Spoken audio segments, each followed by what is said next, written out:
A service of KIBMradio.com, the Internet's home for an all old-time radio.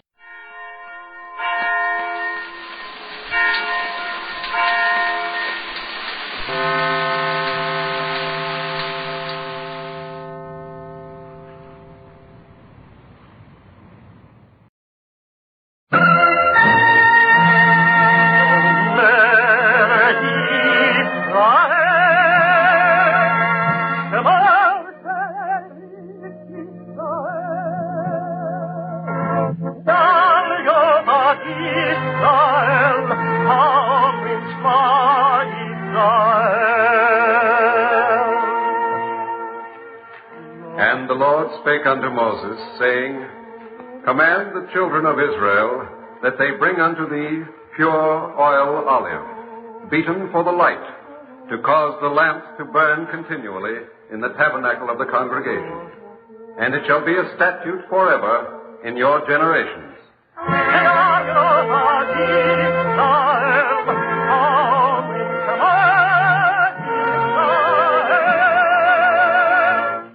The eternal life.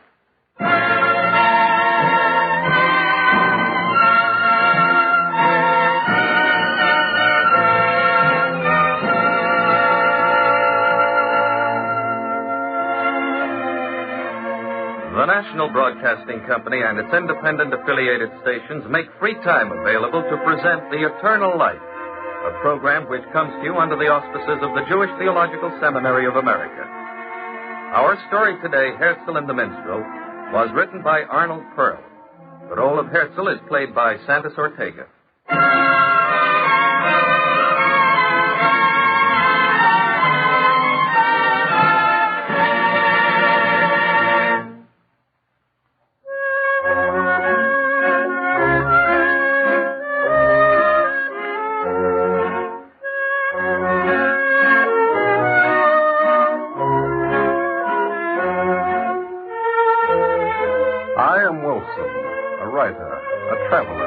A lover of beauty, and consequently a lover of the Austrian Alps, especially of a cove in the hollow of a great range, where ice and trees, slopes and peaks blend in perfection. This perfection is called Alt Auste.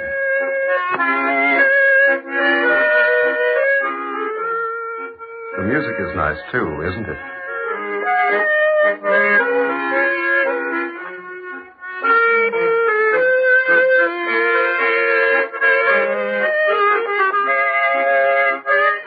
The music? There is an ancient accordion player who wanders up and down the Alps, playing for the guests, eking out a few gulden in this fashion, and therein lies a tale.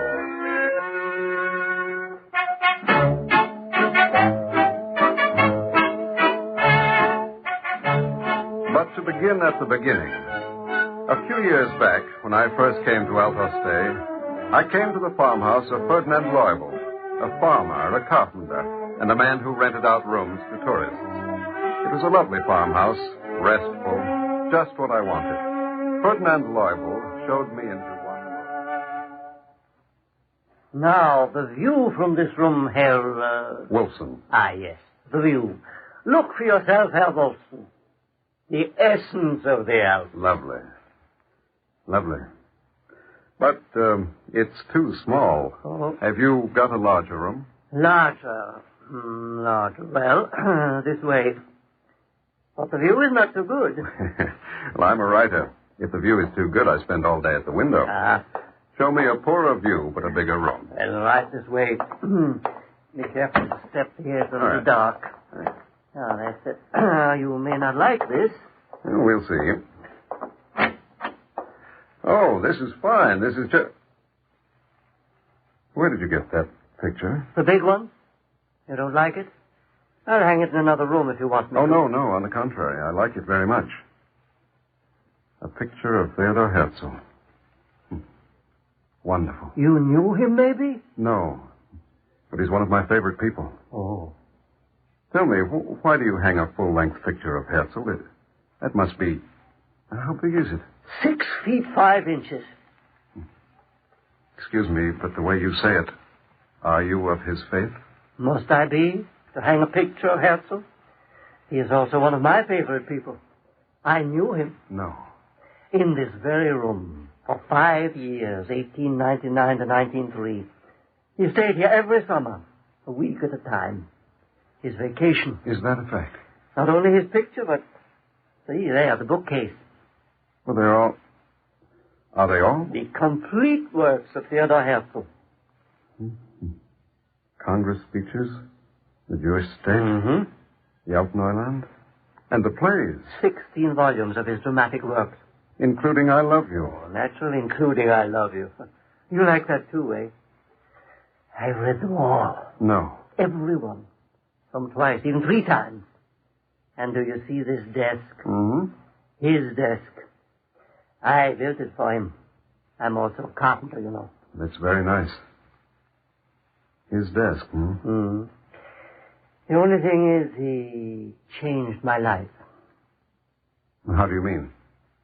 Can you stand a story? Did a writer ever not want to hear a story? I am a writer, you know. Well, why must you be so sectarian? Pardon? Did anybody ever not want to hear a story? A writer or no writer? Oh, I stand corrected. Yeah. Herzi taught me that. So, what's the story? Just a minute. Sit down. Sit down and I'll tell you. Maybe you'd like a cup of tea.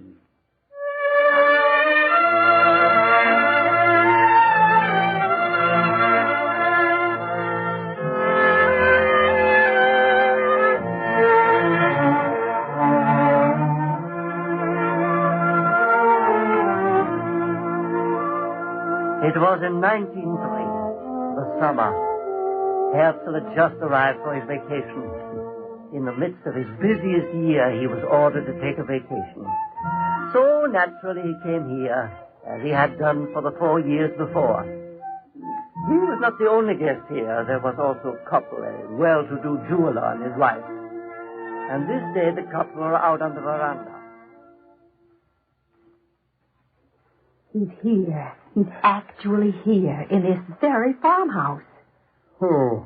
Herzi. Who else? So? So, he says. So invite him to dine with us. Why? Oh, don't be such a fool. Why? He's a big man, a great man. He's as big as Disraeli. Oh, what's Disraeli to me? Some kind of a social reformer, isn't he? I don't like social reformers. Oh, don't talk like a child. Socially, he's the biggest thing on the continent. For all I know, in the world. Invite him first to tea with us, and then to dinner. I'm going to take a nap. You see that beard and that head of hair? You should have such a head of hair. All right. I should have a head of hair. I'm going to lie down. Call me in an hour. You're tired? Yes, I'm tired. From what? From sitting. Also from listening about Mr. Albert Herzi. Theodor Herzi. Well, that's how tired of it I am.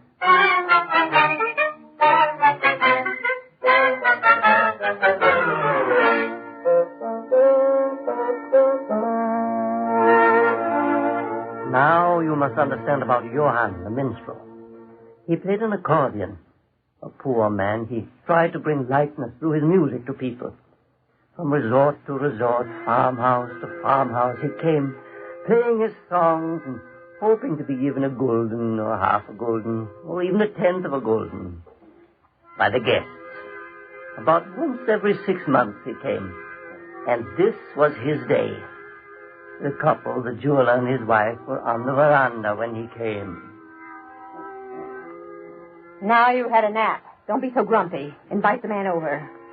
Still on this Herzi? He's only around the veranda on the other side. Oh, music. With my head, too. That's very nice. A minstrel. Listen.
Good afternoon. Pleasant afternoon. A little concert? Please, stop it. What? That noise. Please, stop that noise. I'm sorry if I offended you. If you like my music, a little something would be appreciated. If not, I'll be happy to go. All right. So make yourself happy. Make me happy, too. Go. Thank you.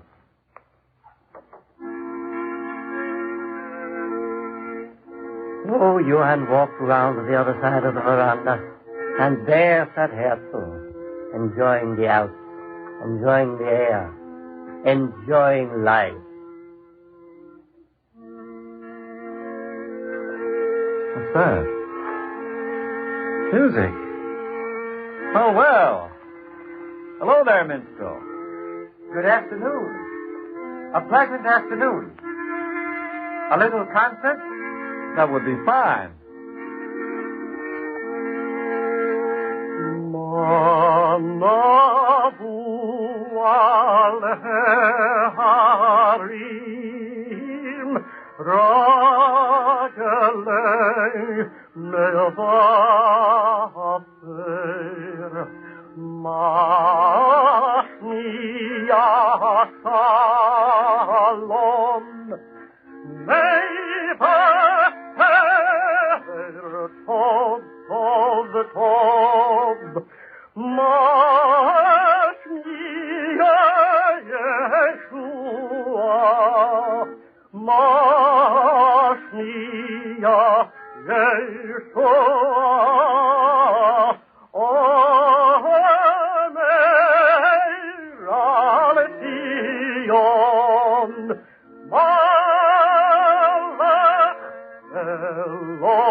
That's lovely. What's your name, please? They call me Johann the Minstrel. Here, Johann. And thank you. Thank you, sir. Minstrel. Huh? Tell me, how well do you do? Do you earn a living? Are there enough people who appreciate your music? A few. I earn maybe 5, 6 schools in a month.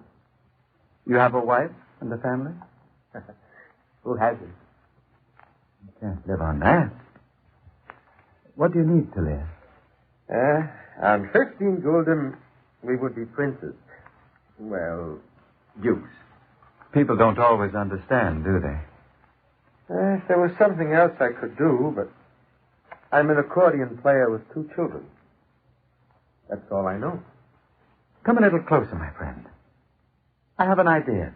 Thank you. You aren't... What's the matter? You're Herzi. Do I look that awful? No, I'm embarrassed. Embarrassed? Why should you be? You're a great man, Mr. Herzi. Dr. Herzi. My friend, I have an idea. We look alike, don't we? I was afraid to say it. But we do. It's not as if I really looked like you. How could I? I'm just an accordion. I'm sorry I embarrassed you. For you're such a great man, Mr. Herzi. And to look like me. Come up and have a cup of tea with me. I'd like to talk to you. Do you take it with lemon or with milk?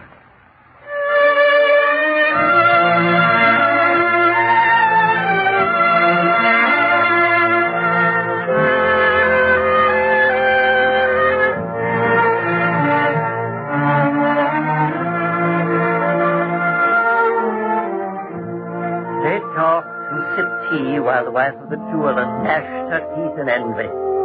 Tea with a minstrel, and her husband wouldn't invite her to the tea. Well, that's unimportant. What's important is what happened that night in the little cottage of the accordion player. After telling his wife the 2 miracles that happened that day, he met Herzi, 1, and 2, he received 3 gulden that day. He said, So I can't go out, of course, and play the accordion. Why? And disgrace Mr. Herzi? Why would you disgrace Mr. Herzi? I just told you. We look alike. Almost like brothers. Suppose you do? And if someone would say to someone else, yesterday I saw Theodore Herzi playing an accordion in the streets and hoping someone would throw him a gulden. So because you look like Theodore Herzi, the children must starve and I must go hungry? Yetta, please. Should I bring disgrace to all the Jews of the world? No. I can't play here. I can't. Don't ask me to.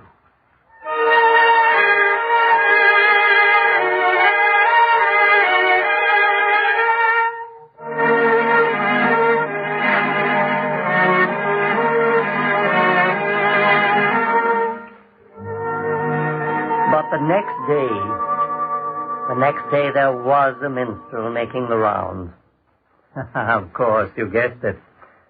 Herzi ruffled up his beard, put on some old clothes, got an accordion from somewhere, and he became Johann for a day. Hava, Nagila Hava, Nagila Hava, Nagila Reinis Nacha, Hava, Nagila Hava, Nagila Hava, Nagila Reinis Nacha. Havane ranena, Havane ranena, Havane ranena, Reinis Nacha. Havane ranena, Havane ranena, Havane ranena, Reinis Nacha. Achim, blei fameach, Achim, blei fameach, Achim, blei fameach, Achim, blei fameach. Uruachim,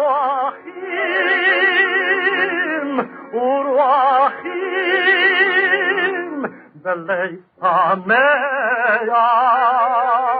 Hava, Nagila Hava, Nagila Hava, Nagila Reinis Nacha.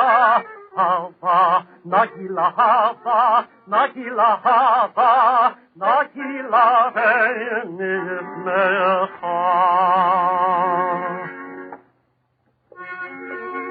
He made the rounds, and towards the end of the day came back to the farmhouse where the jeweler was sitting. He played for the jeweler and talked to the jeweler. And later, after Herzi had gone, the jeweler's wife came out on the veranda. Darling, I need something. Darling, did you hear me? Oh, yes? I need 10 gulden. I have to go to town for something, and I want 10 gulden. 10 gulden, well, I haven't got it. What do you mean you haven't got it? An hour ago you showed me you had 12, 15 gulden in your pocket. Well, I gave it to the accordion player. You did what? Yeah, that's right. I gave it away. Why? What happened to you? Herzi. What are you talking about? Well, you heard the accordion music before, didn't you? So? And when the music was over, you heard me talking to someone, the minstrel? Get to the point. He's a great man, your Herzi. That's what I've been telling you. Well? Well, he was a minstrel. Herzi? Yes, Herzi. What did he say to you?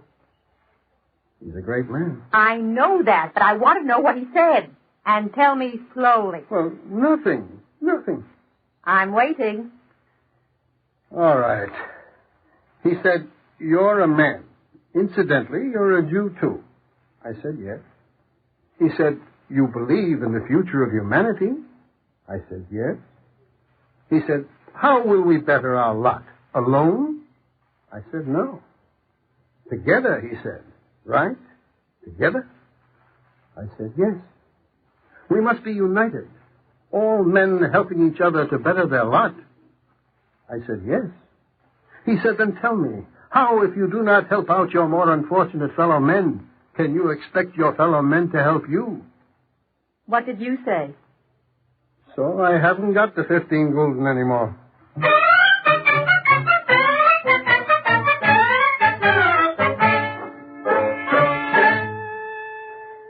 day Herzl paid a visit. He gave Johann what he had collected from the jeweler and also from the others. 152 gulden. What can we say, Mr. Herzl? Don't say anything. Let me thank you. Thank us? You make friends on a vacation. That makes it a double vacation. Thank you.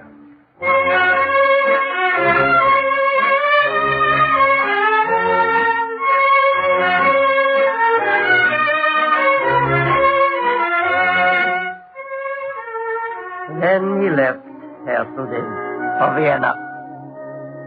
So, as a result, I read his books, studied his life, and I put up the picture you see there.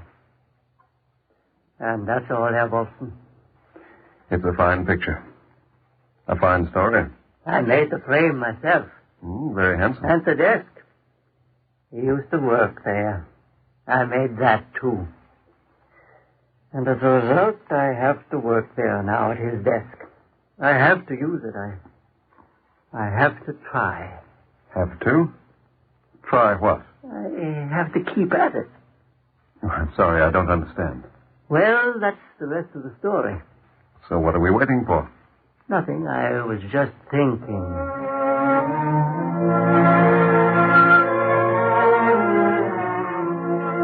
The next we heard of Herr Herzl was that he died in Vienna on July the 3rd, 1905, at 5 o'clock in the afternoon, at the age of 44. That was terrible news. But the man who took it worst was Johann. The next time he came, I told him he hadn't heard it before. He cried. And when finally he was able to speak... Such a world we live in. Such a world. I know, Johann. I know. In all my life, in the Alps, all over Austria, did I ever meet such a man? I know, Johann. What he tried to do for us. For his people. For me, too, Johann. Exactly. For everybody. And he has to die. Mm-hmm. How old was he? A young man. 44. Yeah. Good people always die. The evil ones, the selfish ones, these live on and on. No, don't be bitter, Johann. Justice. That's why she wears a bandage across her eye. Why upset yourself? Well, you'll never see me again. Why? You come every 6 months. Never again. What? Not to Alt-Austria. Never. But why? Because he was here. And he's dead. That's why. So goodbye. Shalom, Mr. Leuthold. Shalom, Johann. Shalom Aleichem.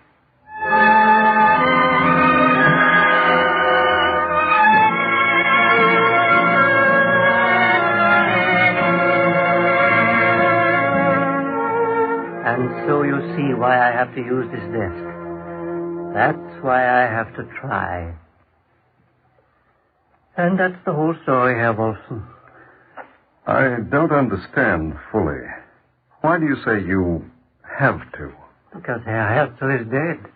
But what are you trying to do? To show him there are other good people on earth. To show him that even though Herr Herzl is dead, other people are still alive and remember. Johann is not the only one Herr Herzl helped. He helped me, even though he did change my life. Even though now I have to show him. You keep saying you have to show him.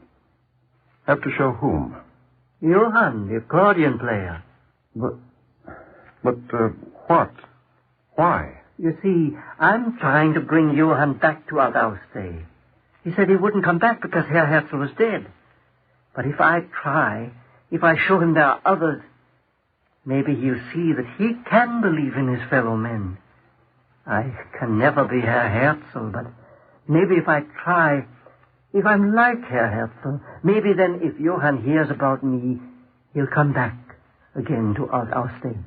Maybe then... Mr. Leuthold, listen. Yes.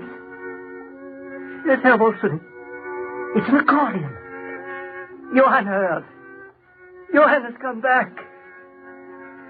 Here, let me open the window. Hava, Nagila, Hava, Nagila, Hava, Nagila, Venis, Macha. Hava, Nagila, Hava, Nagila, Hava, Nagila, Venis, Macha. Havan, Ranna, Havan, Ranna, Havan, Ranna, Venis, Macha.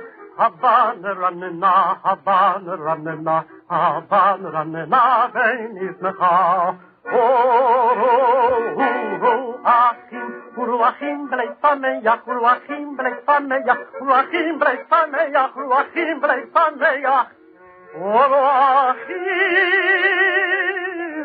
Uruachim, Bleifaneach,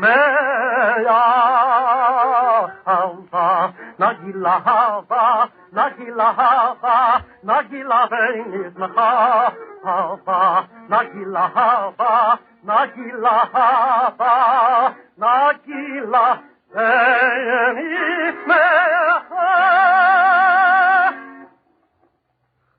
So it was that I, Wolfson, a writer, a traveler, a lover of beauty, so it was that I first heard Johann the accordion player.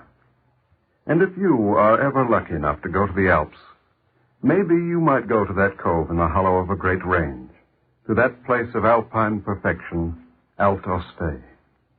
If you do, then look at the picture of Theodor Herzl in the large room of Ferdinand Loibel's farmhouse. If you look hard, although now the picture is covered with dust, and Johann is no more.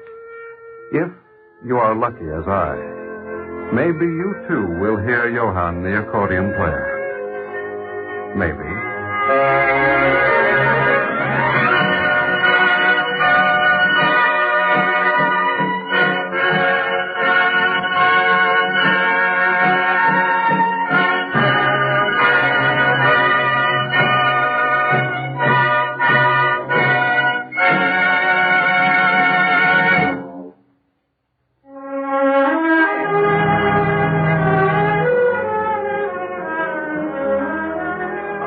Eternal Light story today, Herzi and the Minstrel, was written by Arnold Pearl.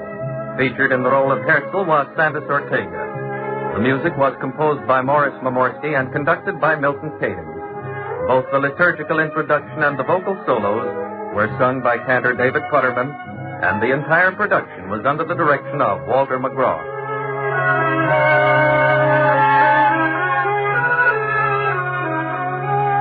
The National Broadcasting Company and its independent affiliated stations make free time available to present The Eternal Life, a program which comes to you under the auspices of the Jewish Theological Seminary of America. This is NBC, the National Broadcasting Company.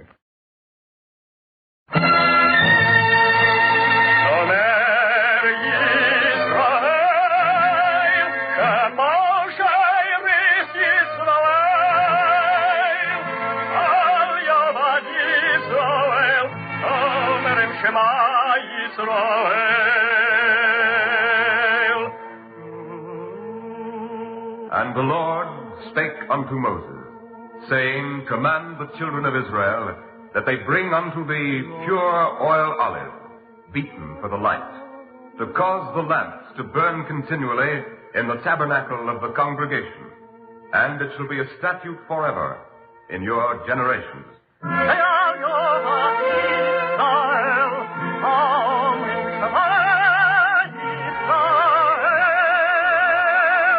The Eternal Light.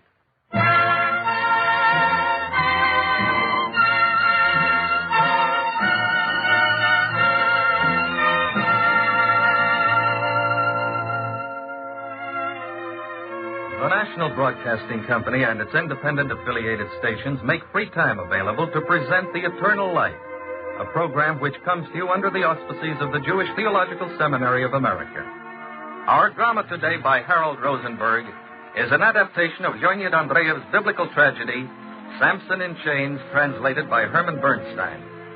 the modern Russian dramatist retold in his own way the biblical story of the blinded hero of Israel, who pulled down upon himself the temple of his Philistine tormentors.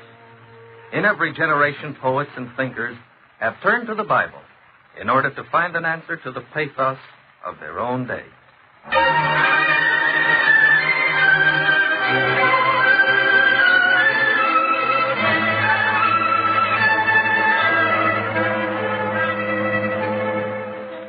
Samson in chains, betrayed by Delilah, blinded, the judge of Judea, he whose fabulous strength was as the Spirit of God, had been dragged off to toil at the grindstone in the prison of the Philistines. Crushed, sightless, without hope, the fallen Samson was as a vessel filled with shame and contempt in the dungeon of the enemy. Out of my way.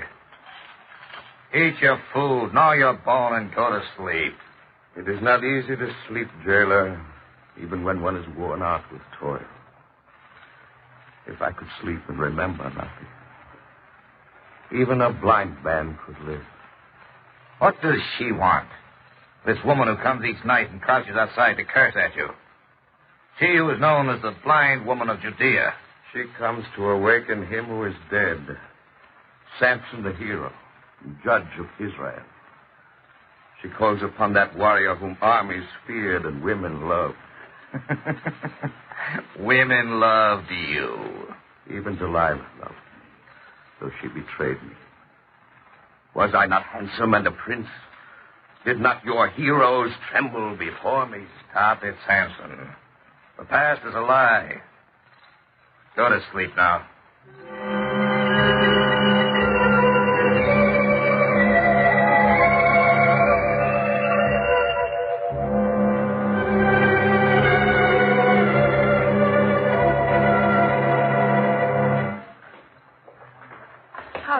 It is down here. Smells like a den of lions. What is it, jailer? Just a few steps more, my lord. Here we are. Remember, jailer, you must not know I too have come. The lady has come to see him alone. Samson, a visitor has come to you. I do not want anyone. Go, jailer. Leave your lantern on the ground.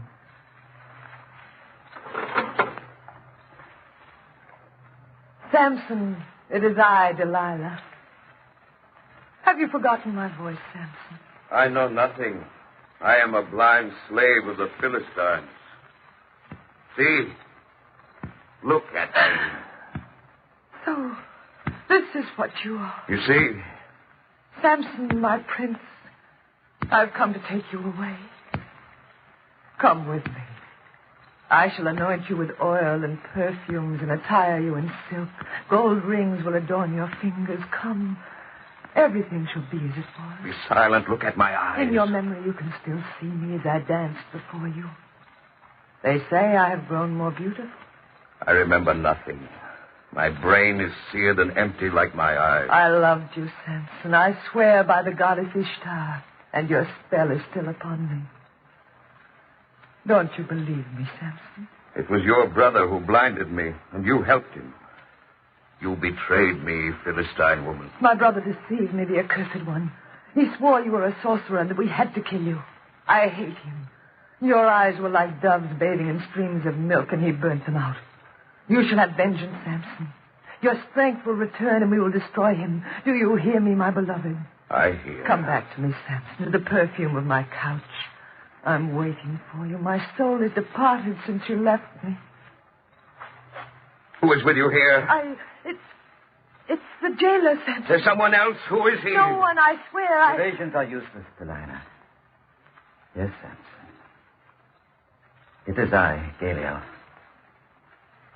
Delilah, the cursed brother, whose voice you last heard when you saw the light for the last time.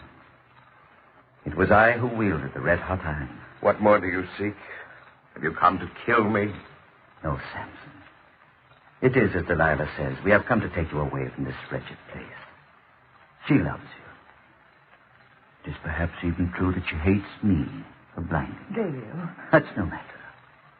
Samson, the king of the Philistines, has sent me to you. His heart has grown soft.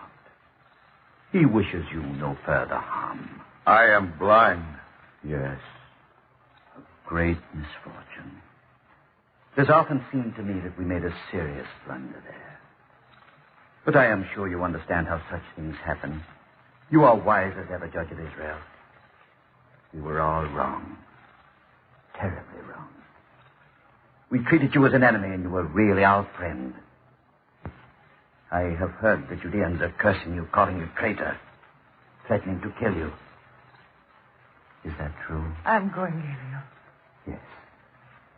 Let us both go. You will come to us, Samson. You know we always loved you, except for that regrettable moment, and then, as you understand, we were but defending ourselves against the terror with which you filled us. Farewell. Farewell.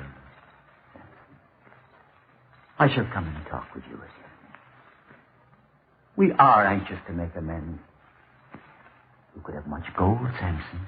Would you like that? I'm only jesting, of course. But you can have it. Jailer. Yes, my lord. See that Samson is given whatever food he wishes. And wine. Royal wine.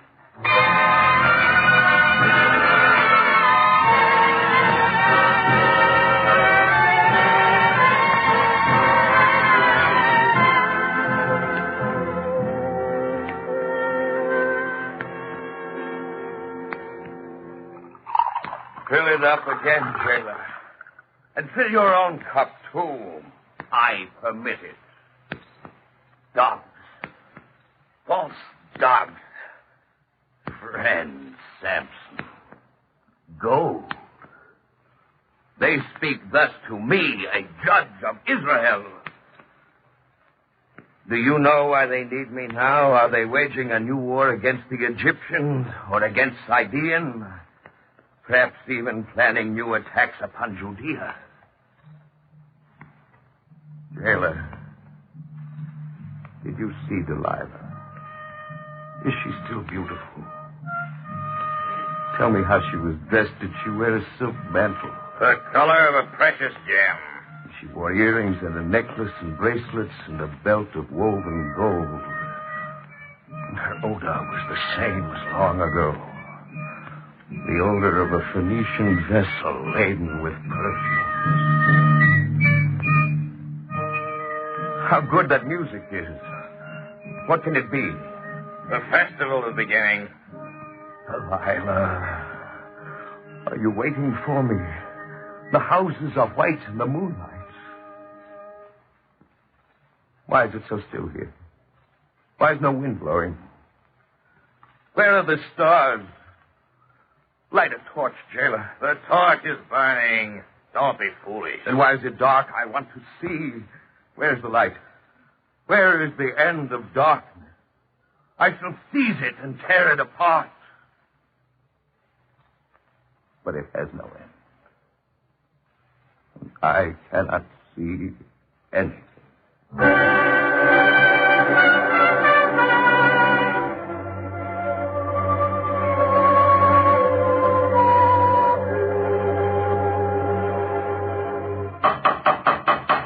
Samson, are you down there? Wake up, Samson. I come from Judea. Get up. Are you tired, you dog? Did you work hard today for the Philistine slave? Begone, you owl. I want to sleep. Ah, the judge of Israel speaks. I'm sick of your tears and your curses. Go howl with the jackals and leave me alone. How happy I should be to forget you, slave. Oh, what is Israel to do? What are the people of God to do? Your song is out of tune, Nightbird. Coward, you betrayed me. When I fell by treachery, who of your Judeans came to deliver me? Where were we to get the power which is all yours? You led Israel, traitor. I despise you, weaklings. Backsliding generation. You bow down to tyranny because it is strong. I'm sick of you. Go bend your necks under the heels of the Philistines. Your strength was from God, Samson, for the salvation of Israel. And you gave away God's strength to the women of Ascalon, to the dancers of Gaza. You have bartered it on perfumed couches. You have sold yourself like a sheep, O chosen one. Who chose me? I did not ask for it. Be silent in your dishonor. They curse you, sensual Philistines. No, this is the speech of Judea. Go back then and tell your beggarly Israel that soon I will return to power, and I will hurl down their huts, trample their children underfoot, and throw their women to the Philistines. I will be a huge serpent in their land, and I will devour them. Do you hear, you miserable night bird? Do you mean it? You would harm your own people. What answer will you make to God? Samson, speak. I am returning home. What shall I say to the grave of your father, Manoah? What shall I tell your mother who is sick and nearing her end? Do you hear me? Are you alive? God of Israel, I'm seized with terror. Is this the darkness of death about me? Samson! Oh, it is horrible. I cannot stay here any longer.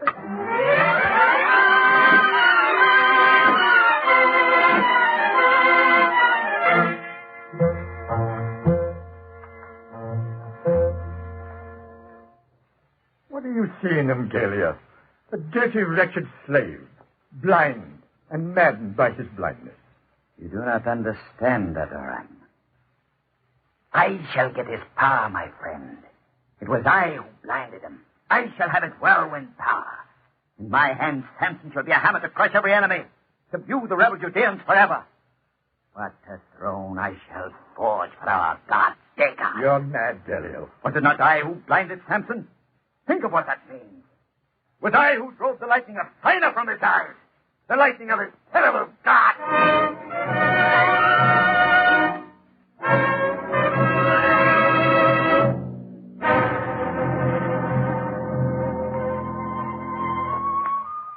Mistress Delilah, they have brought the Judean slave, Samson. He is waiting. He is not a slave, but a noble prince. Remember that girl. Ask him to enter. Yes, mistress. This time, Galio, make sure you do not disturb us. I will stand in the corner. He will not know. Delilah! Delilah, where are you? There used to be a couch here on the right. Yes, this is it. And the ivory stool. I have come back. Delilah! Over your hand, Samson. Delilah. Why do you tremble? Is it really you, Delilah? Are we alone? Yes, my love. Tell me. Am I wearing golden robes? Yes. How did you know? I see with my fingers. Your hand is white. And your arm. I know, don't I? I love you, Samson. You're crying. You never cried before. I have learned to cry. Don't cry.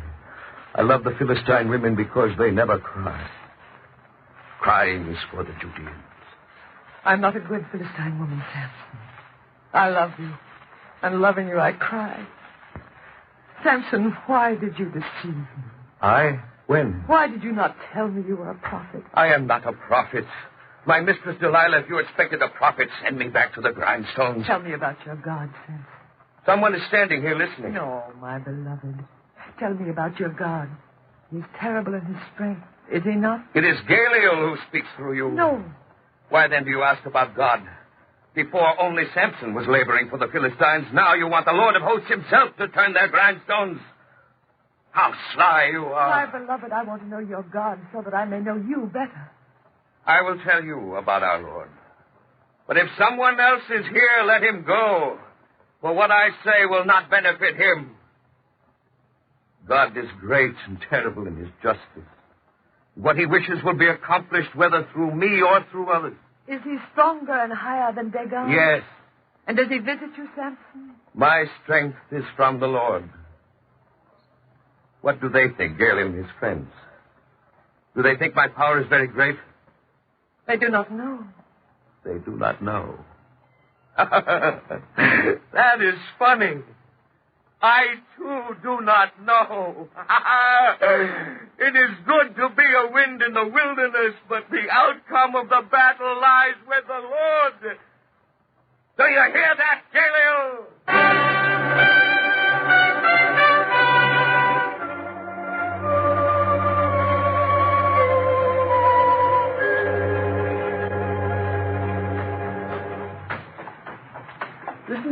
perfect day for a drive, Samson. And it is well that the people should grow accustomed to seeing you.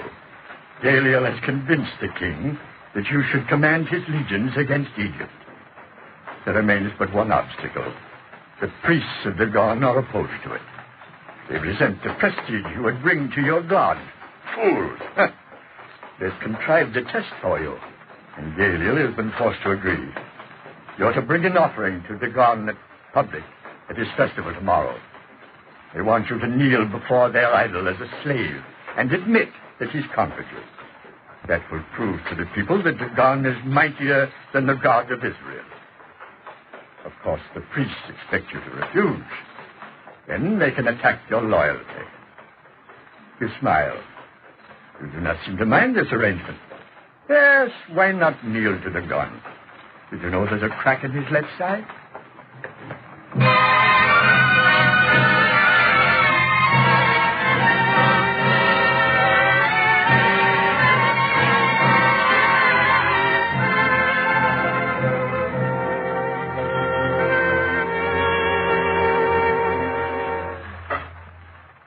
Lead me, Miriam. Why do you stop? Oh, it is so magnificent here. I feel afraid. Are you sure, my poor blind Melchior, that my son Samson really lives in this palace? Won't they drive us out? Mother of Samson, are you afraid of your son? Someone is coming through the curtain. Samson!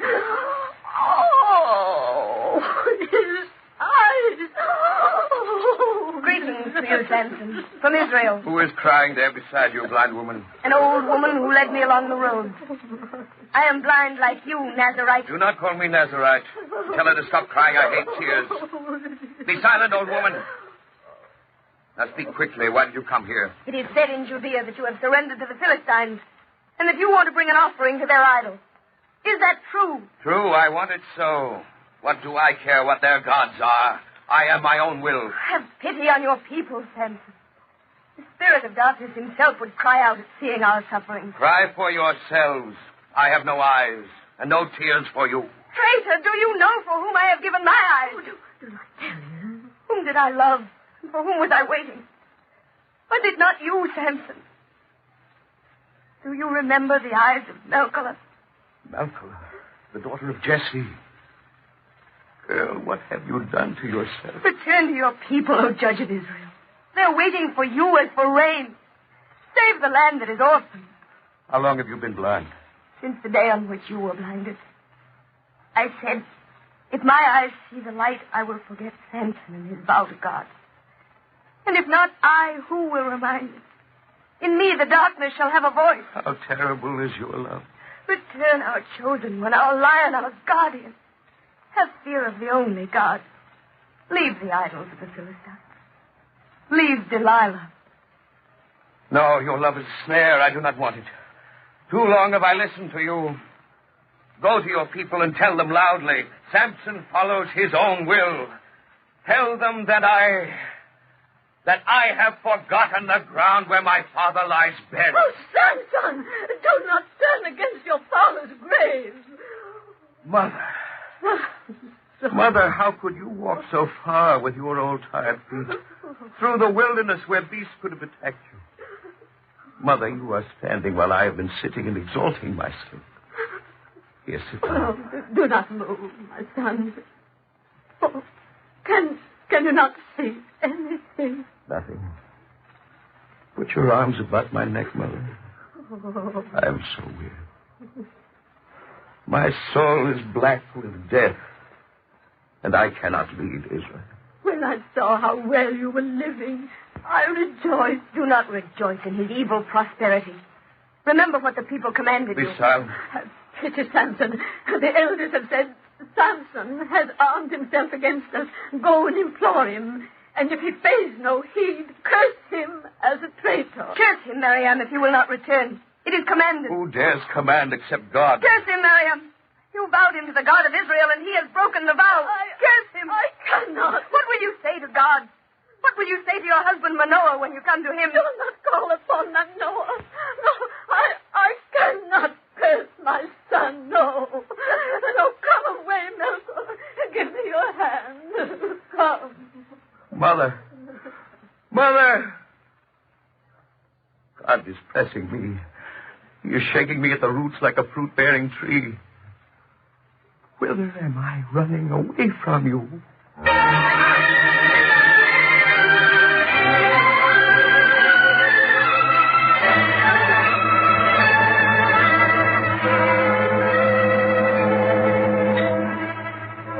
Yet, shaken as he was by the call of Israel, Samson allowed himself to be led to the festival of Dagon in accordance with Gamaliel's plan. He was to be shamed and humbled for the greater glory of the idol of the Philistines. And yet he went, hardly knowing why.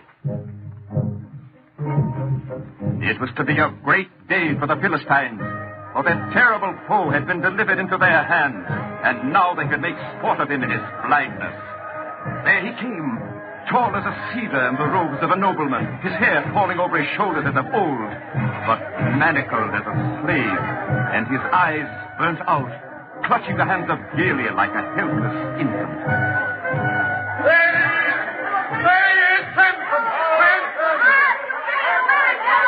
Samson, today you must reveal yourself to them in your power. Is your God with you? Why are you smiling? Call on your God. Let the priests and the people have their way today. Tomorrow we shall command. I swear by your God.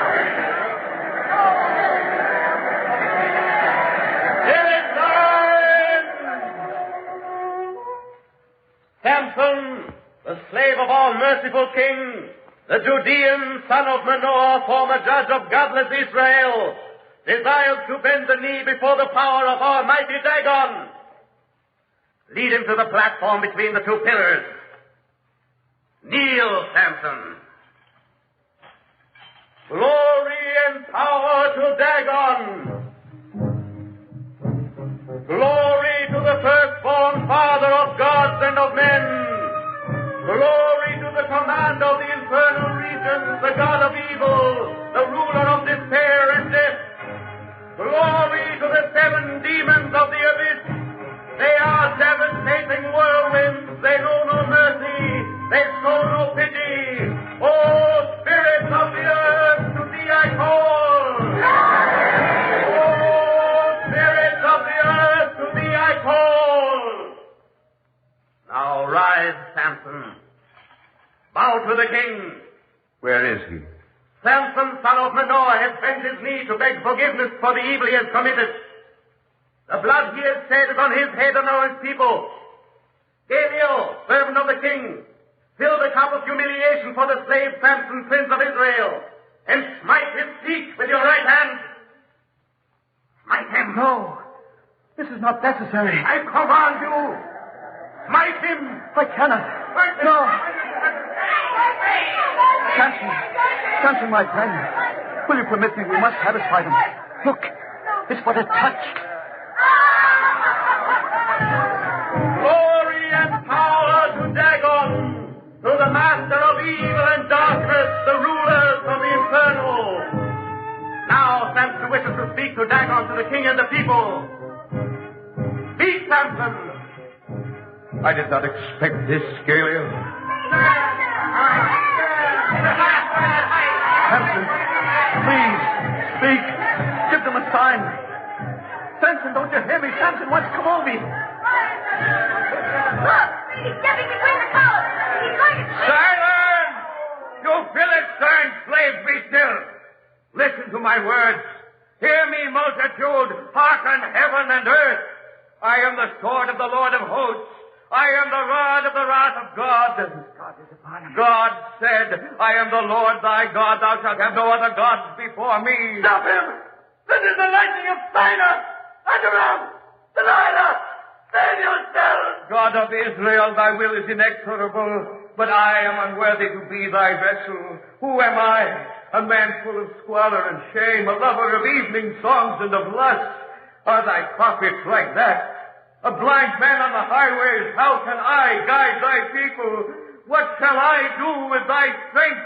I am unworthy to lead Israel. Then die my soul with the Philistines!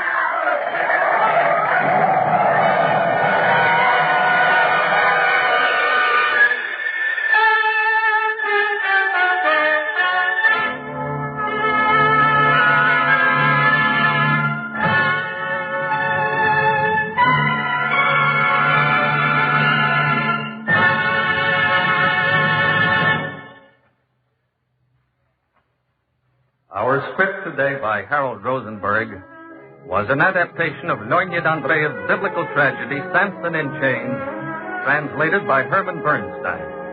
The part of Samson was played by Kermit Murdoch, Delilah by Ann Seymour, Galiel by Santos Ortega, and The Blind Girl by Mitzi Gould. The music was composed by Morris Mamorsky and conducted by Milton Cahen. Cantor David Putterman was the soloist, and the entire production was under the direction of Walter McGraw.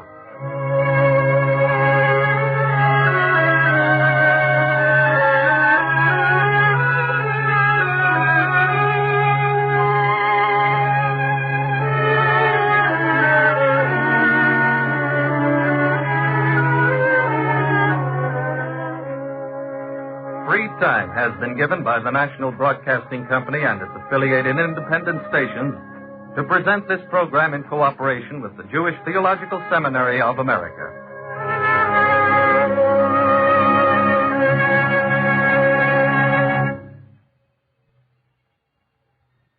This is NBC, the National Broadcasting Company.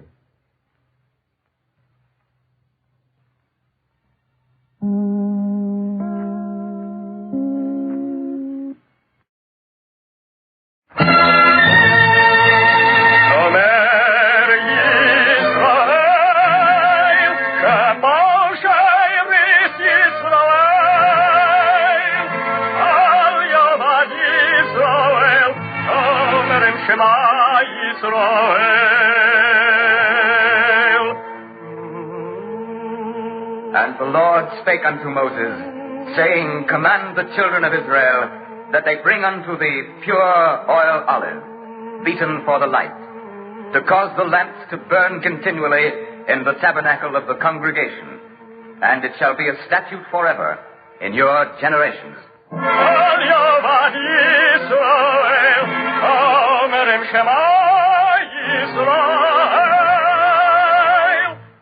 The eternal light.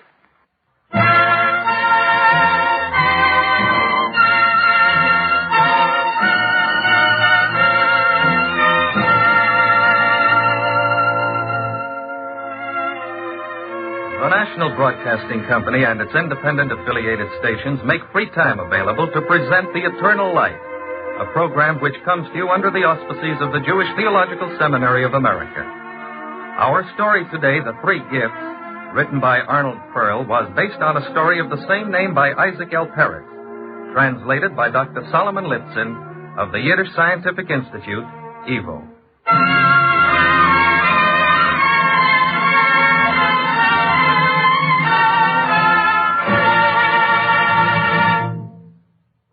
Once, not long ago, in a land which could be any place on earth, a man died.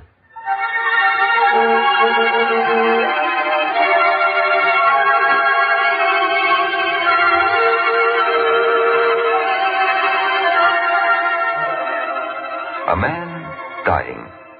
Is that unusual? No, but important, since every life is important, and every death. But what happened in the hereafter was unusual, as you shall see. The court was assembled, the judge at his bench, the clerk at his table, and the newly arrived soul stood with his eyes averted. The matter was entirely routine, up to a point, said the heavenly clerk. Name, please? Chaim. Speak a little louder, please. Chaim. That's better. Occupation? Baker. Really? I was a baker, too. No. Sure, only there's not much baking up here. Fridays, once in a while, yes, Your Honor. Don't worry. He's a very fair judge, but strictly business. Were you a good baker, Honor? Not good, not bad. The Sabbath loaf I could bake, as my friend said very well. On the other hand, my Homentashen, the cakes for Purim, were... Just the essentials, please. Not good, not bad. Yes, sir. You died of... Well, old age, I guess. Old age? You were 61. I was poor. Ah, poverty and old age, then. Your Honor, we're ready. Who is the advocate for the deceased? I am, Your Honor. The angel Abner. Formerly his good spirit? I was, Your Honor. And who is the adversary of the deceased? Formerly his evil spirit? It's Samael, Your Honor. Where is he? Late, Your Honor. Late? Why? Is the load of evil deeds so heavy he couldn't get here in time? I don't think so. He's just late. You know Samuel. Here he comes, Your Honor. Your Honor, never mind, Samuel. A soul is awaiting judgment. I was encouraging a little swindle, Your Honor, and No excuses while a soul is waiting judgment. The prosecution is ready, Your Honor. The court is now in session. Are the scales ready, clerk? Ready, Your Honor. So. Now, Abner, any great credits, any great good deeds to be weighed? Your Honor, Chaim lived an ordinary life. No great good deeds. Small good deeds, yes. I have them all in my bag here. All the specks of goodness. But the great good deeds, no. Any great debits, Samuel? No. Like Abner said, tiny vices. Only the dust of evil, small stuff. I have them all here in my sack. All right. Start pouring. Good deeds on the right side of the balance. Bad deeds on the left. Chaim, my friend. Yes, Your Honor. Don't be too nervous. These things usually come out pretty well.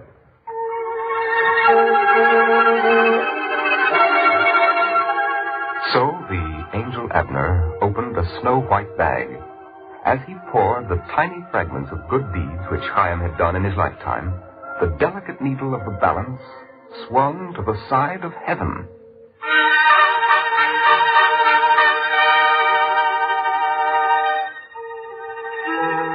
Then Samael, the adversary, opened his bag and poured too. His sack was gray, and it smelled of brimstone. Each fleck of an evil deed sent the needle away from heaven. So Abner poured on one side and Samael on the other, and the needle recorded judgment. Your Honor, that flake Abner put on, I challenge it. So? What does the flake represent? Charity to the poor, Your Honor. And Chaim himself was poor. But when he gave it, Your Honor, he was self-righteous in the giving.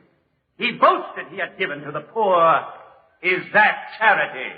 Chaim, what do you have to say? I guess Samael is right, Your Honor. I did boast a little. Very well, Chaim. If you feel that way, take off the flake, Abner. So it went. A challenge here, a challenge there. What had seemed a tiny evil proved a good deed, and vice versa. The advocate and the adversary each made his points clearly.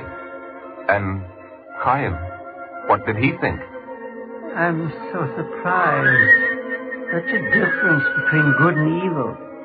Unless they seem so much alike. Finally, both bags were empty. All the good deeds on one side, all the evil deeds on the other. All right, clerk. Read the verdict.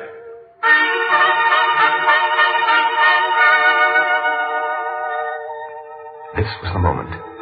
If by a fraction of an inch the porter was toward the heavenly side, then Chaim would take his place with the angels. But if a fraction to the other side, well, he didn't dare look. As a matter of fact, the judge didn't look. The only ones looking were the clerk whose job it was, and, of course, Samael. Well, clerk, read it. The verdict. Your Honor? Yes? It's never happened before. What? Precisely in the middle. Neither heaven nor... Impossible. See for yourself. Huh. In 27 years of judging, I never heard of such a thing. There's always got to be a first time. Precisely in the middle. Abner. Yes, Your Honor. Turn your bag inside out. See if you can't find some minute particle. Something. I looked. I even squeezed it. Nothing. I looked too, Your Honor. Nothing. Yeah. Nice of you, Samuel. Absolutely nothing, Abner? Not an aroma. Clerk, check it. Use a magnifying glass. Maybe if I stood at an angle, Your Honor? You can't do that. Oh. Dead center, Your Honor. Yes. This requires thought. Court is recessed for 5 minutes. It had never happened before. And if the angels and the judge were confounded, you can imagine how Chaim the baker felt. He sat in his chair, and tears welled in his eyes. Now, Chaim, there's no need for that. My kind angel, Abner.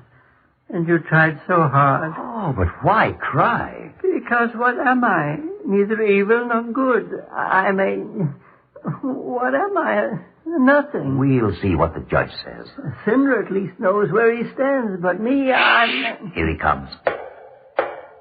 Chaim, my son, come to the bench. Yes, Your Honor.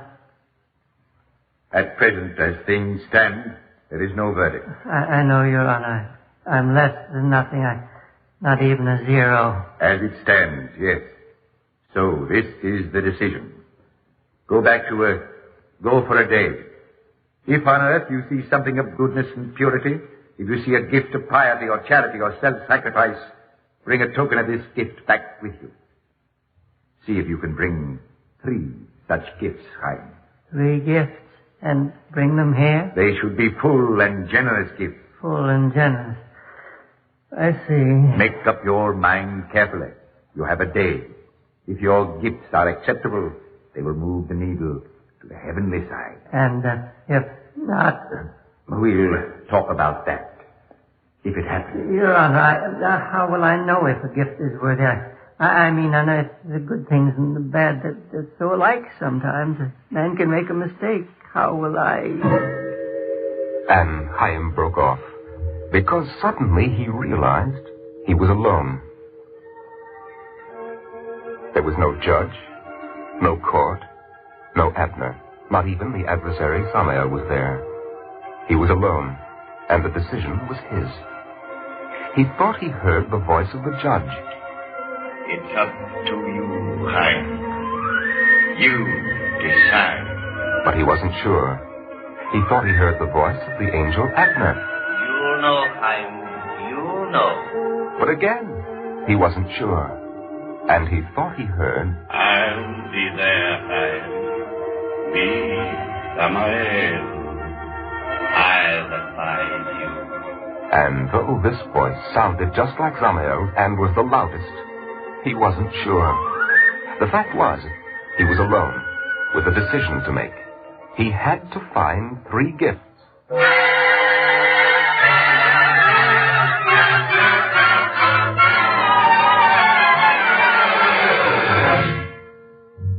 In a moment, Chaim was on Earth, in a village he never heard of, in a land he never knew existed.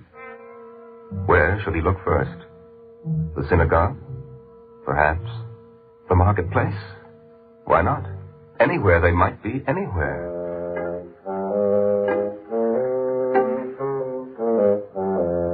He walked, kept his eyes and ears open. People talked of everyday things. Sickness, a marriage, a funeral, a good crop. And intermingled with the words, he heard a name.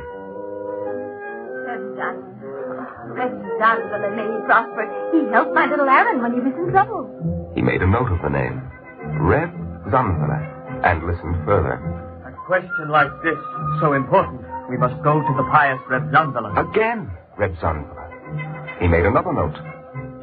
I tell you there, Reb Zanvela is a truly pious man, a tzaddik.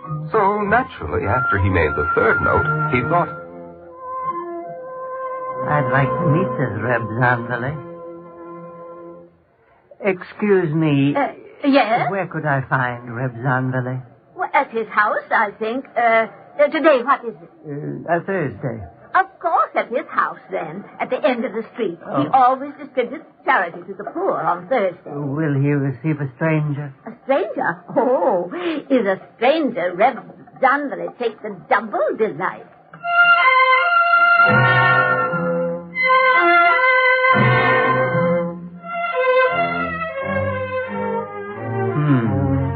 A pious man, a righteous man, who takes a double joy in helping a stranger. I came to the right place. Reb Zanvela? That's right. Can I help you? I've come a great distance. I'm tired and... Excuse me. I didn't get your name. Chaim the baker. Could you excuse me, Reb Chaim? An old woman, the widow Greenbaum, just a short distance from here. I promised to help her some wood. Sit down. I'll be right back. Certainly. But Yes? Could I perhaps accompany you? Certainly. Just let me get my axe.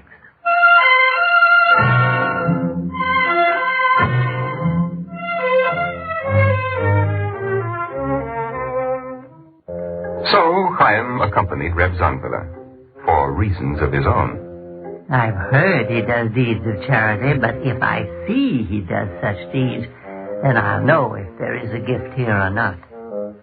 They walked till they came to the woods. There Reb Zanvila rolled up his sleeves and chopped wood for an hour. And when he had finished... That ought to be enough. This is for the widow Greenbaum? That's right. Tell me, Reb Zanvili, you come to the wood and you chop wood, but you don't let me help you. Why? Let's deliver the wood. I'll tell you why. Let me help carry some. No. It's quite all right. I can manage. Please. Well, if you insist. To answer your question, why I do it myself, it's my pleasure. Believe me, my pleasure.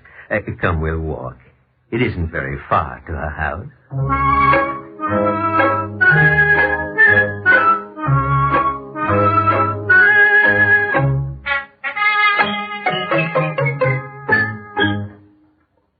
Reb Chaim, I must ask you. Shh, quiet. She's sick. This is her shack? I think she's sleeping inside. Oh. I'll tap on the window. I hate to wake her, but... Yes? I'm sorry if I woke you. Reb Zanvila. That's all right. If I could get off my bed, I'd come to greet you. Stay where you are. By the window we can talk. I brought you some wood. Thank you. I'll leave it in the shed.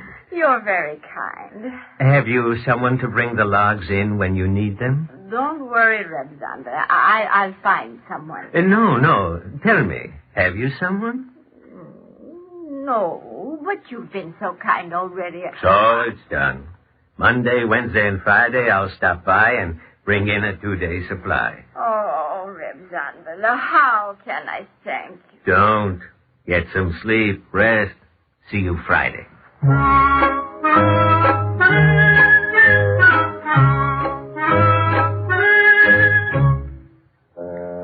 This is indeed a pious man. Reb Zanvila.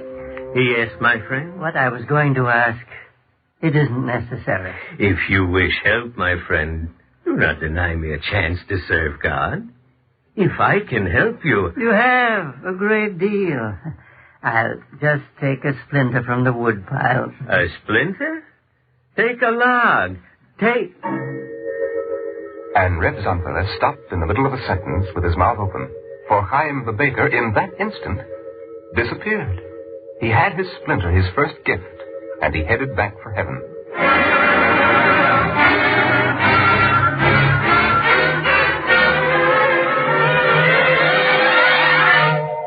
Halfway to heaven, a thought came into Chaim's head. Fine. Only why did Reb Zanvila do all these good deeds, Chaim? Did you ever ask yourself that? Chaim wasn't sure whether he had the thought or whether it was the angel Samael. The voice certainly sounded like Samael. Why did Zanvila do all those good deeds? Because it's written that he who feeds the hungry feeds God also. Are you sure? Is that you, Samael? Are you saying these things? I'm only saying aloud what you yourself are thinking. Yes, that's true. Why does he do it? Why don't you find out, Chaim? Go back and make sure. Why should I? Because it is also written that the ostentatious giver God will bring to judgment. That's true. I lost a flake on that one, I remember. And you better hurry, Chaim. You haven't got all week. The judge said 1 day, 3 gifts. And this is only the first. And you're not even sure of this one.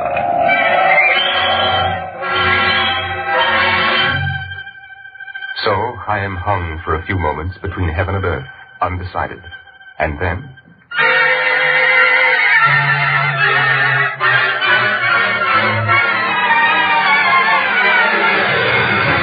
And then Chaim went back to earth, back to the marketplace. Chaim stood in the square of Reb Zanville's village and listened. Reb Zanville, a blessed man. You heard about the wood. The wood? Yes. No. For the widow Greenbaum, he chopped a cord of wood for her. Is that a fact? A truly fine and pious man. But Chaim was troubled, since only he and the widow and Reb Zanville had seen the act. Who told this woman? Excuse me. Yes? Who told you about Reb Zanville and the widow Greenbaum? Why, Reb Zanville. Oh. He always tells. He does good deeds, and then he always tells about them. You mean he boasts about them? Oh, I wouldn't say he boasts. Oh, he tells, but we don't mind. Why do you ask? Why? So that's why he does it. So everyone should know. And he was gone, to the astonishment, naturally, of the woman. She wondered why this man, Chaim, should have been so surprised that a man gave and spoke openly of his giving, and that he should then disappear. But Chaim, in the meantime, had a problem. Was this a true gift or not? He confronted the man himself. Reb Zanville, Oh, Reb Chaim the baker. I wondered what happened to you. You disappeared almost... I had to go somewhere. But now you're back. So you were going to ask me to help you. So I asked. All right, I will. I'm a poor man and my wife is sick. Oh, too bad. I need food, medicine, a nurse. I have no money. I haven't much money, but come into my house. No, and... Wait, stand where you are with the sun in your face. And let me look into your eyes. As everyone knows, the eyes are the windows of the soul. There you may see, if you know how to look, the innermost depths of a human being. And Chaim looked. He saw something which troubled him. He saw pride. He saw ostentatious giving. He saw that each time Reb Zanville gave, he rejoiced because of the fame it brought him, because of the applause. Chaim looked long before he spoke. That's why you gave. What? Oh, and I thought it was a gift. A full and generous gift for the sake of giving. I don't understand. Remember, Reb Zanville, he who gives in secret is as great as Moses. But the ostentatious giver, him God will bring to judgment.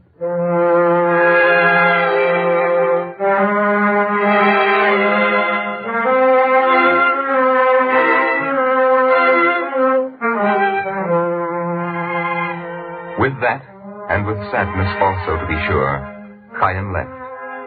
He walked slowly through the village streets, dejected. He threw away the little splinter, the token of the gift. He kicked a pebble. Without knowing where he was going, his footsteps led him to the shack of the widow Greenbaum. Again, without knowing why, he took some of the wood Reb Zanville had brought, carried it into the shack, and since it was cool, he lit a fire and sat down. Hello? Oh, hello, Widow Greenbaum. I'm Chaim, the baker. Thank you for bringing in the wood and lighting the fire. It wasn't anything. It was very kind of you. It was getting chilly. Very kind of me because I lit the fire. How do you know why I lit the fire? Maybe I lit the fire because I was cold. Maybe you did. Even so, I'm glad. Maybe you sat down because you were tired. But at least I have someone to talk to. And if you lit the fire to keep you warm, it also keeps me warm. Ah, but the wood itself is not a generous gift. Why? Do you know why Reb Zanville gave it to you? Vanity. For the applause, the praise he gets. But the logs burn just the same. What? If he gave, as you say, for the applause, is the fire any the less warm? You don't understand. It is written, he who gives charity in secret is as great as Moses. Must we all be as great as Moses? What? What did you say? Nothing. Did you never do a good deed for not such a good reason? Yes, I did. Many times. I never thought of that. We were made not to be angels. And only one of us was made into a Moses. Yeah, right. It's written a little less than the angels. Sometimes, take my husband, rest in peace. He was a lot less than the angels. But a fine man. I talk too much. It's a nice fire. Sit. Relax. If you like, talk. So Chaim sat, and the thought came to him in its fullness, and he reached into the fireplace and took out a piece of the charred wood, and after saying goodbye, he took the cinder with him to heaven.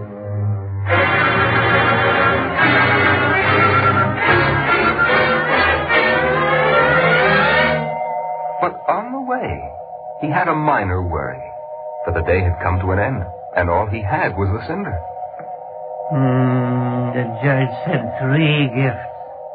Still, this is the best I could do. Then Chaim continued to heaven. He presented his gift before the judge, and not a word was said about the fact that it was only one gift, not a sound. And when the cinder was placed on the scale... Welcome to heaven, Chaim the baker. Welcome. It turned the scales, the cinder, and no one was puzzled that this gift alone should turn the scales, when the judge had said 3 gifts. No one, that is, except the adversary, Samael. Abner, tell me something. What, Samael? Since when does a judge break his promise? Why? He said 3 gifts. This Chaim brings back 1, an old burned piece of wood, and right away he's in heaven. The cinder was not merely 1 gift, Samael. No? No. It was 3. Please, 3. I saw it with my own eyes. Just a moment. First, it was the gift of Reb Zambale, the gift of charity. Yes? So? Was it? I said it was. So? Second, it was the gift of receiving without questioning the source of charity. The widow's gift. A good deed done with a poor motive is still a good deed. All right. So where's the third? The gift of understanding, Samuel. Understanding? Whose? Chaim's.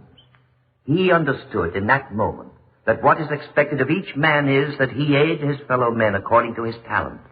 No more. Just that. That's the third gift? The third, according to his talent. I don't think you quite understand yet, Samuel. I'm sure I don't. But Chaim does, Samuel. Chaim the baker does. He understands.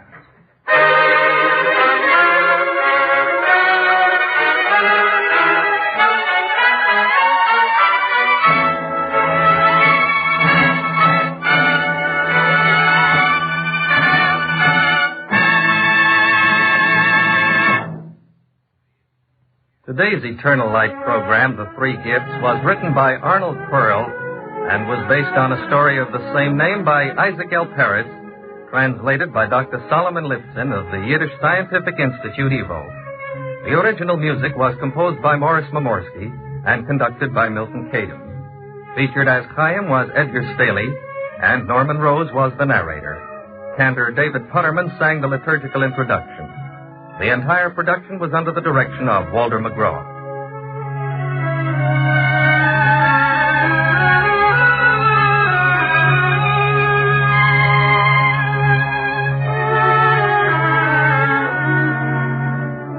Free time has been given by the National Broadcasting Company and its affiliated independent stations to present this program in cooperation with the Jewish Theological Seminary of America.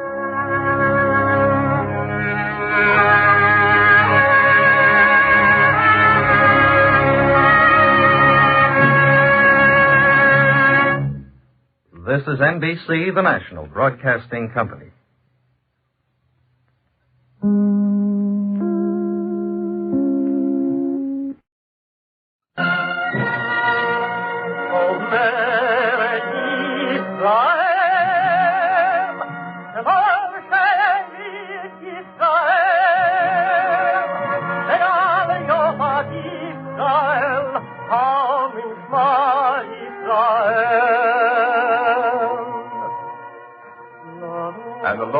spake unto Moses, saying, Command the children of Israel that they bring unto thee pure oil olive, beaten for the light, to cause the lamp to burn continually in the tabernacle of the congregation. And it shall be a statute forever in your generations.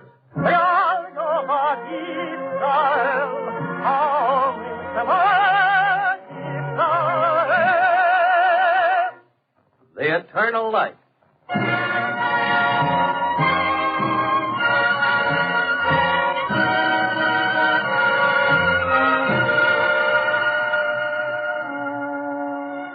The National Broadcasting Company and its affiliated independent stations make free time available to present The Eternal Light.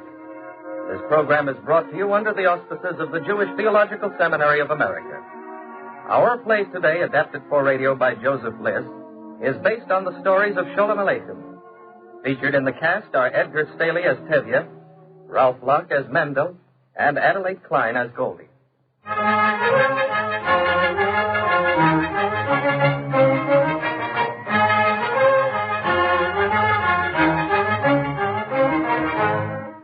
To my honored, beloved, and respected friend Sholem Aleichem, I want to begin this letter by informing you I am still, bless the Lord, among the living, and I hope to hear the same from you.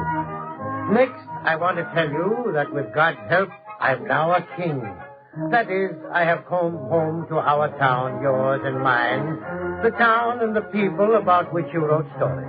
I've come home to Kazarelevsky to spend the holidays. And during these festive days, as all know, a Jew surrounded by his family is always a king. So, standing on one foot, I will tell you how it goes with our friends and neighbors. First, how my dear wife, may the Lord bless and keep her, received me, Menachem Mendel, of the noble and respected profession of matchmaking, and king in my household. She was in the front yard.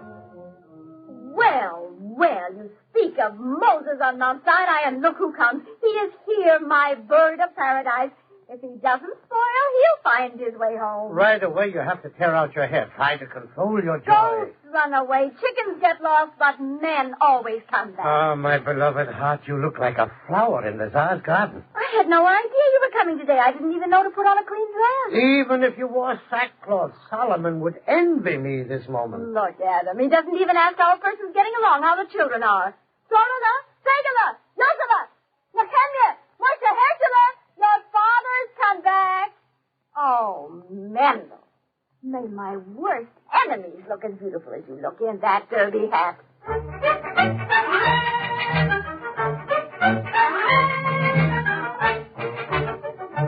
Why was my wife so happy to see me? Well, she knows I seldom can come home.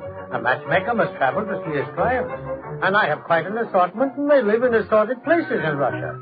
I tell you, my dear Sholem Aleichem, I thank you from the bottom of my soul, and I praise you for the good advice you gave me to try my hand at matchmaking. It's not at all such a bad profession, especially when God intercedes and you actually conclude a match. And my wife, Shandel, may her name be adorned, gives me great courage to continue in my noble profession.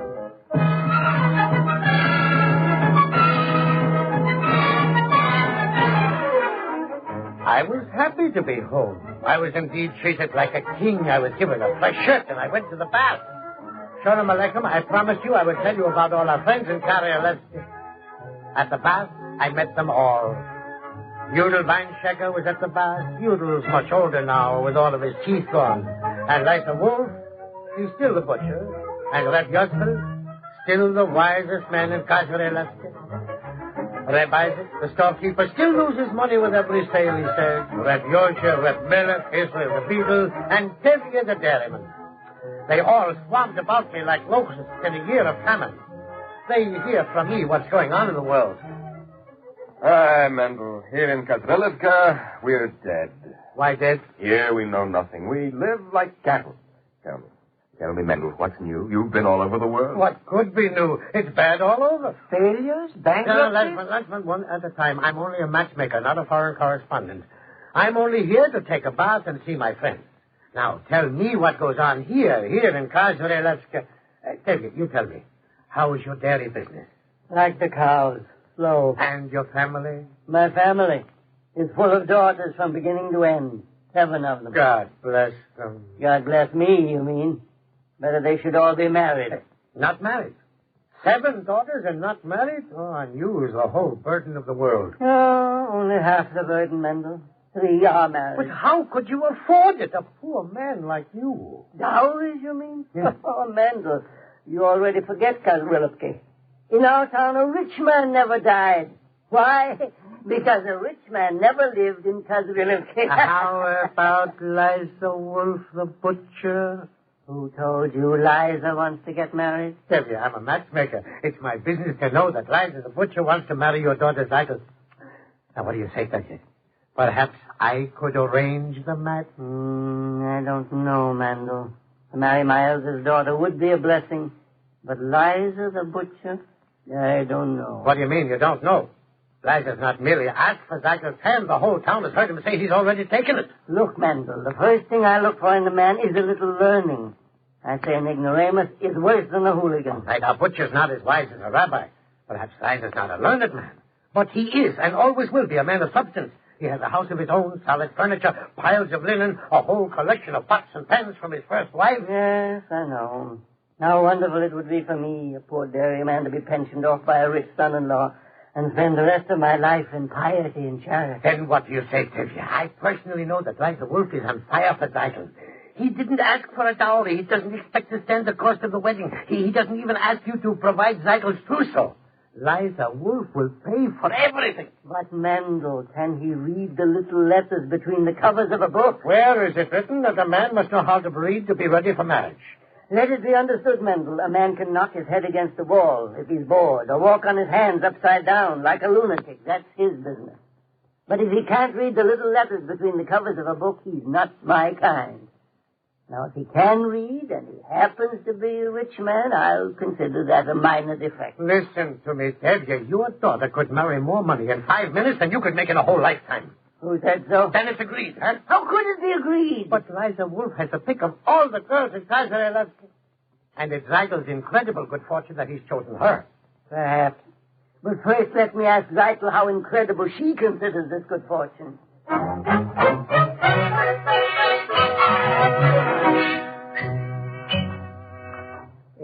Zykel, let me ask you, what is your heart's desire? What, Papa? Excuse me, I mean, suppose you wanted to marry someone. What are you talking about?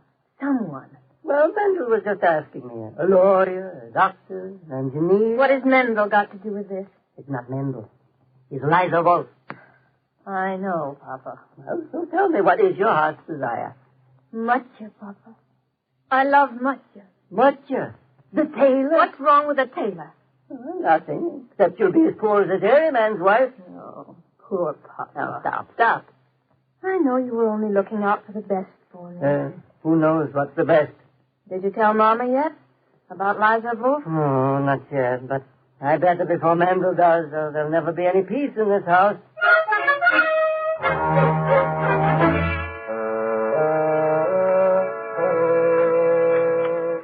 Goldie, stop scrubbing the milk pails for a minute and come here. If I don't scrub the pails, who will? Sit down, wife, please. Make believe I'm sitting.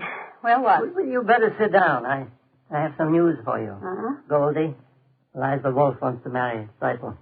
Liza Wolf? The rich widower? Liza Wolf, the butcher. And you'll pay for everything. Father in heaven, I thank you for thy grace and mercy. Tevye, did I tell you were a fool to worry? Who's worrying? Sit down, my husband. Oh, let's dream up a list of the things are vital. Now, please, not too A fast. silk dress for the wedding, a summer dress, a winter dress, a mantle, underwear. Wait. 2 mantles, one with fur, shoes, handkerchiefs, gloves. He can pay. Liza Wolf wants to pay. Oh, Tevye, isn't it from heaven? What about Zykel? Oh, happy she'll be a wonderful house and the children with good clothes and enough to eat and maybe a carriage with 2 horses. Maybe. Isn't it lucky you aren't marrying her to a poor tailor? Then she would never have a carriage with 2 horses.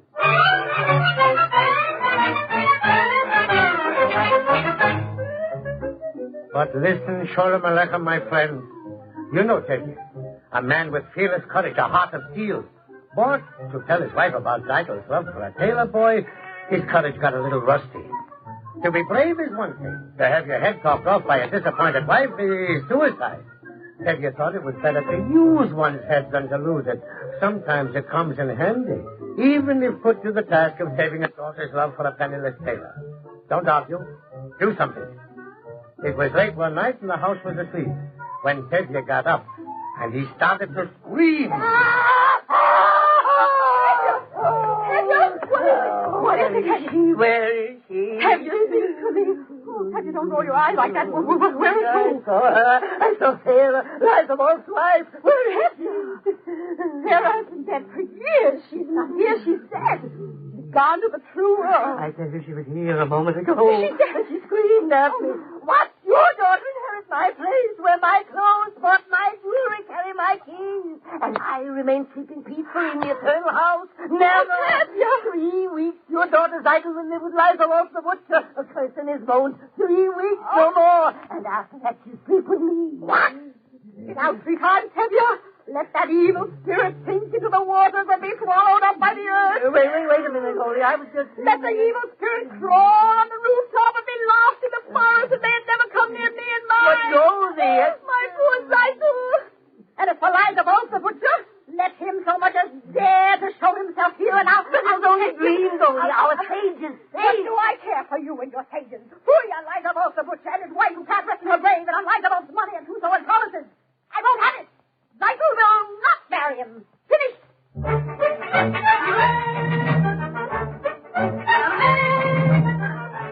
And so, Shalom Aleichem, my friend, Tevye let himself lose the argument one way or another, but the match I had planned was lost. My commission also was down the drain, and Zykel did not marry Liza Wolf, the rich butcher, for love and poverty, the penniless tailor, Mutya.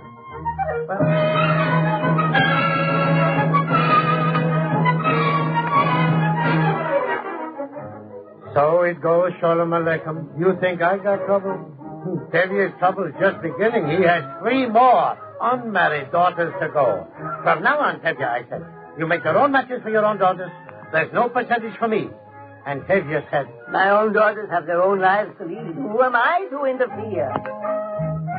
Tevye promised me he wouldn't interfere. But one broiling summer day, Tevye was riding his horse and wagon, delivering the milk and butter and cheese. Up the dusty road ahead was walking a fellow with bright eyes and a tongue on wheels. Hungry, lean, he was plodding along with a bundle under his arm, leaving behind him the trail of his sweat. Tevye pulled up the reins. Oh, hey there.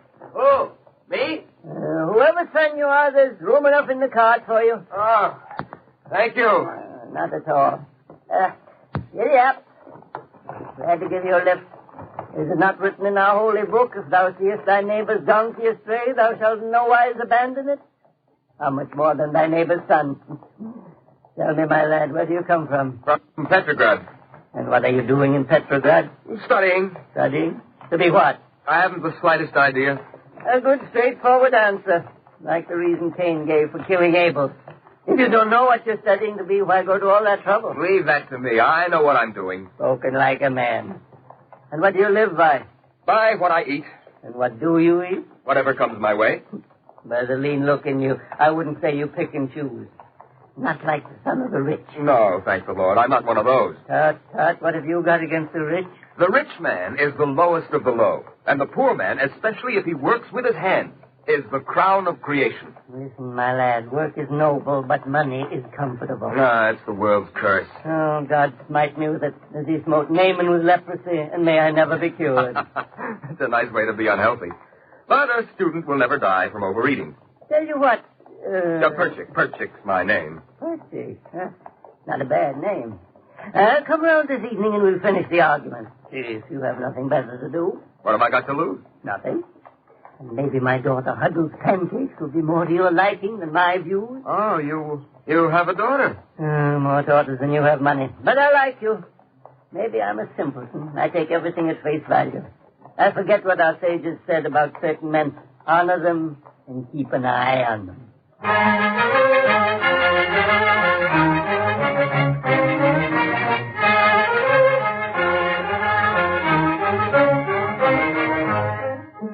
I warned Tevye about Perchik. But I had nothing better to offer for his daughter Huddle since she had no dowry. If she didn't have a dowry, I could have offered her one of my pack of lawyers or engineers at 15,000 or 10,000, or young doctors just hatched at 6,000, and even 5. But Perchik loved Huddle more than her pancakes, and that love no money could buy. And the maiden Huddle in due time fell in love with Perchik, for Perchik was a poet. How could a matchmaker compete with a poet? Tevye, Huddle and I have decided... Wait, Perchik, let me tell her. Oh, Huddle, you don't have to. Perchik, I was a fool. Certain men I should honor, but keep an eye on. Now, what sort of business is this? Where are the formalities? At least you should have asked. Our fathers and mothers no more rights. But we were going to ask. Oh, we haven't married yet. Yet, he says. Why wasn't I at least invited to the betrothal? But, Papa... Don't call me Papa. Yes. The old ways are gone, sir. About the betrothal, that's a private matter between Huddle and myself. Oh, and the marriage? The marriage must take place soon and quietly. But why? Because we have no money for big weddings, which are old-fashioned anyway. And, besides, I'm going away. Oh, and I suppose, my prince, you will take Huddle to your castle in the Crimea. I'm not going with him, Papa. Oh, indeed? Yes, indeed. This is a modern marriage. First, there will be no public ceremony. Second, the groom flies away and leaves the bride like a soldier. But we decided, sir. I mean, you yourself would approve. I must first go back to the university and finish my studies. That is, what kind of studies does a man need to make a good husband? You always said, Papa, that a man is not a man until he knows what's in the little letters between the covers of a book. Oh, look at him already. He quotes me like I'm a proclamation from the Tsar. Then you'll give us your blessing, Papa? Blessing? I... You're crying, Papa. Well, allow me a tear at least, if only for decency's sake. Yes, my children, my blessings you'll need. Take them. Only I could add a little extra money. Oh, Papa! But it's not so easy, Huddle. How will I explain to your mother? No big wedding, no guests, no music. What will we do? No. Your mother's a simple woman. She wouldn't believe your story, so I'll tell her one of mine. I'll tell her Perchik came into a big inheritance and had to go to Moscow to pick it up without delay. Oh, thank you, sir. I'll call for Huddle right after I graduate. Oh, sure, only you better wait until you get your first job. My daughter is in the habit of eating.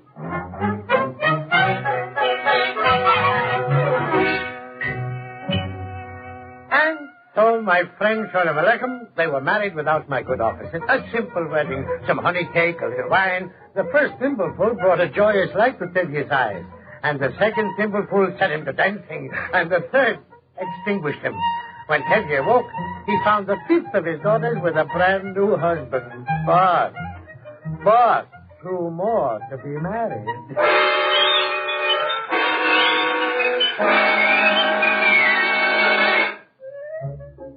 I tell you, Reb Shalom Aleichem, although I have not as yet negotiated a single marriage, I feel there is still hope for me in my noble profession of matchmaker. Why? Simply because men and women still inhabit the earth. True, some in outlandish places further than the moon. Take America, for example.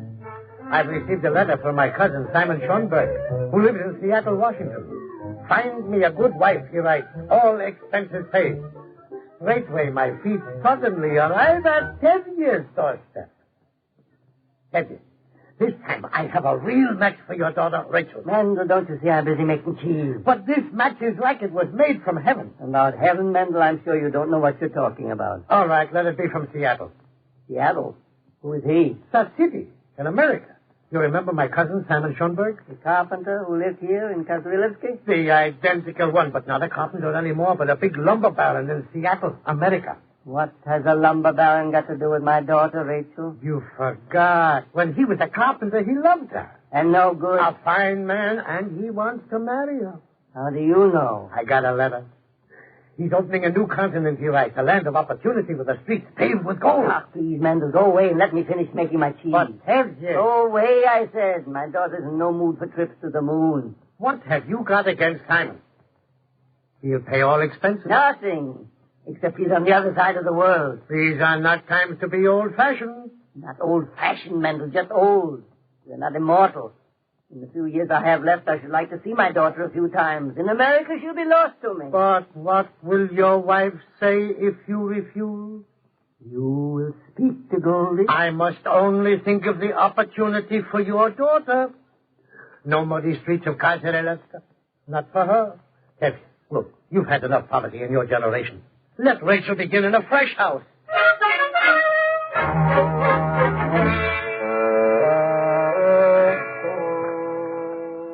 Well, Goldie, what do you say? For Rachel, this is a golden opportunity.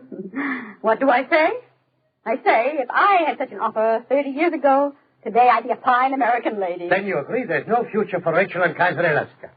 Who am I to agree? What did Tevye say? You know Tevye, when I told him, he made a face like a peeled lemon was being pushed in his mouth. Goldie, you must decide. First, Mendel, let me ask you a few questions. Mm-hmm. In Kazrilivka, does Rachel work in the factory 12 hours a day? Positively to the bones of her fingers. Mm-hmm. Second, every day, does she get any younger?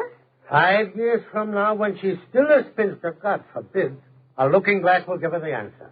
And who in Kazrilivka will marry her without a dowry? Miracles could happen, like proposals from America. What then is there to decide? He loves her and wants to marry her? As is, no dowry. If he didn't love her, would he sit down and write a letter all the way from Seattle? Mendel, I love my daughter Rachel the same as Tevye loves her. If she goes, we will never see her again. And inside, I will weep as many tears as Tevye will weep. My heart will long for her as a tree must long for a branch that's been cut off. But could I deny her that which I had always hoped for? The end of toil and the end of moil, and new clothes for Passover, and food at every supper time for the children in a warm house? I will not fill my mouth with water and be dumb. If Rachel wants to go to America, she will go.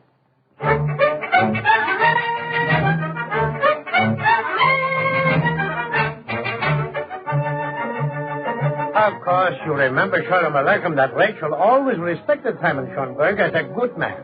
But to marry a good man is like taking out life insurance. You do it, but you don't look forward to the benefits.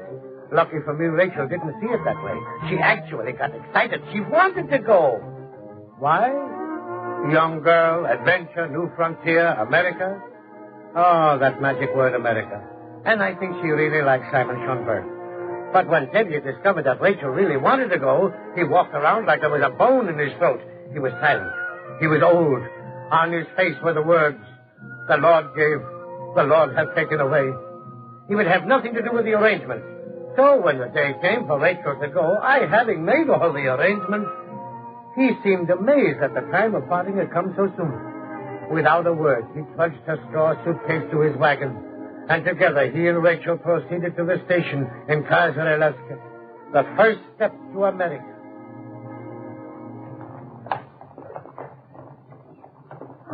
Papa, speak to me, Papa. What is there left to say, Rachel? Papa, let me die if you won't speak to me. Please, Rachel, let go of my arm. Let go of the reins. Do you want to miss the train? I love you, Papa. Tell me not to go. Say something. Tell me now, and we'll turn back. When Tevye heard those words, turn back, he was struck with a blow of great responsibility.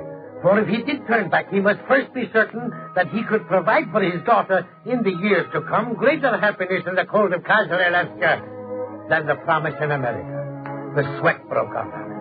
His legs trembled. He wailed within himself.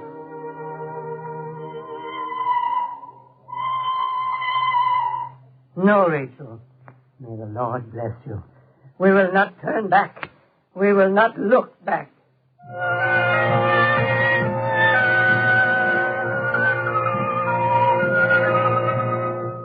And thus Tevye married off number 6 of his 7 daughters. When Rachel left, he felt that every calamity in his life up till now was purest happiness. It was not like a marriage.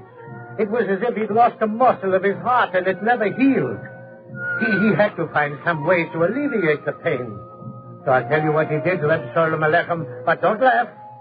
In the middle of the week, he put on his Sabbath coat and together with his wife Goldie drove down to the railroad station at Kaiser Alaska.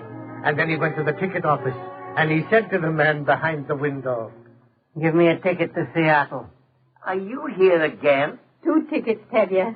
Why not? Give me 2 tickets to Seattle. Seattle? Never heard of the place. That isn't my fault. Now, look here. Tell him, Tevye. Tell him it's in America. Oh, America? And have you got a passport? Why do I need a passport to visit my own daughter? Don't argue with him, Tevye. So you got a daughter, huh? You don't understand. I must Please. Tevye, the man is right. We have a daughter. Here, in Kazrilka. To be sure. To be sure. And is she married? No, not yet. So how could we go to America? Well, it was a nice visit anyway. Goodbye, Mr. Passport. I'll see you again. Come home, Goldie. We still have some unfinished business. Another daughter.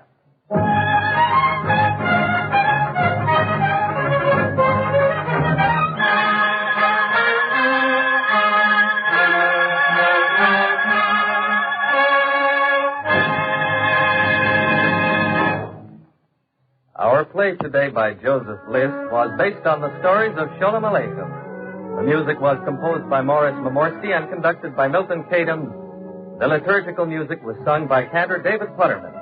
And featured in the cast were Edgar Staley as Tevye, Ralph Locke as Mendele, and Adelaide Klein as Goldie. The entire production was under the direction of Walter McGraw. Free time is provided by the National Broadcasting Company and its affiliated independent stations to present the eternal light in cooperation with the Jewish Theological Seminary of America. This is NBC, the National Broadcasting Company.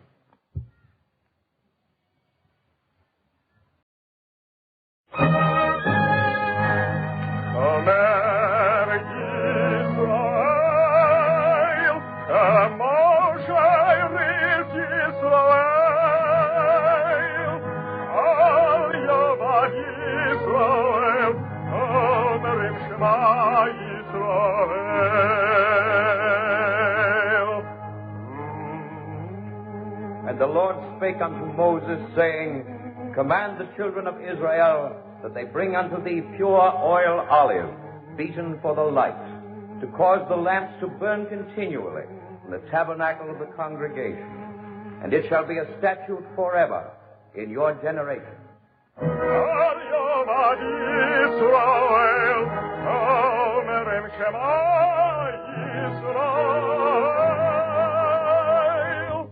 The eternal light.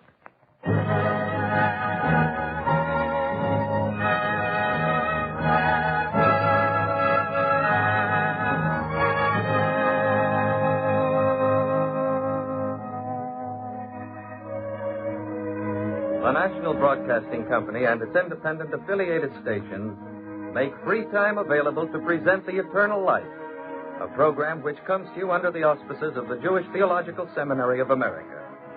Our story today, The Yeleds of Yeled, was written by Alan Sergel.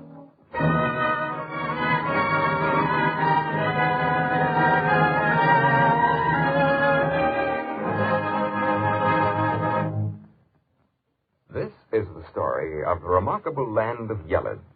Remarkable because all of its inhabitants were, always had been, children. Boy children. As a matter of fact, that's what Yeled means. Boy child. What's that? How is it possible that the country persisted for generations when its inhabitants were always children? Boy children at that? Well, you see, you see how remarkable it is. It's even impossible to explain it.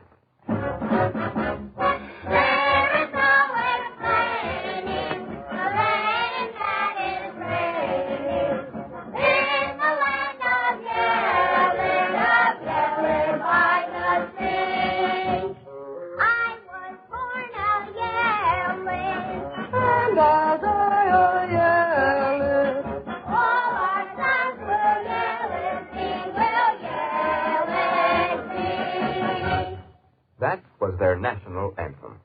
They sang it on every possible occasion. And they sang it especially loudly on their Independence Day. Practically every land has an Independence Day, and the citizens of Yeled celebrated theirs on April the 1st. And it was on April the 1st that the remarkable thing that I'm telling about happened in the remarkable land of Yeled.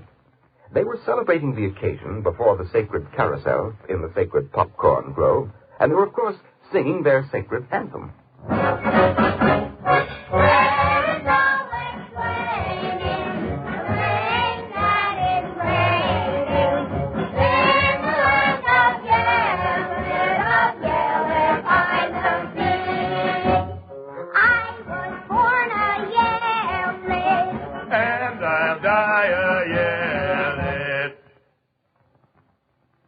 We'll try again.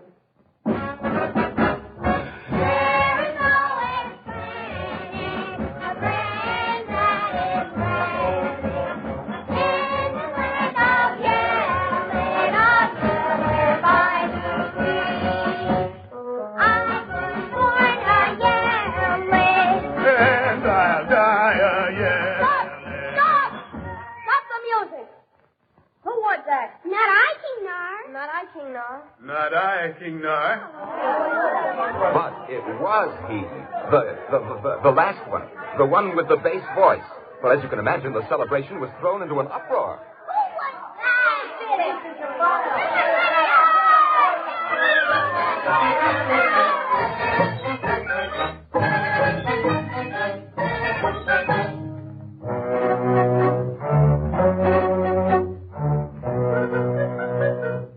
The festivities were canceled instantly.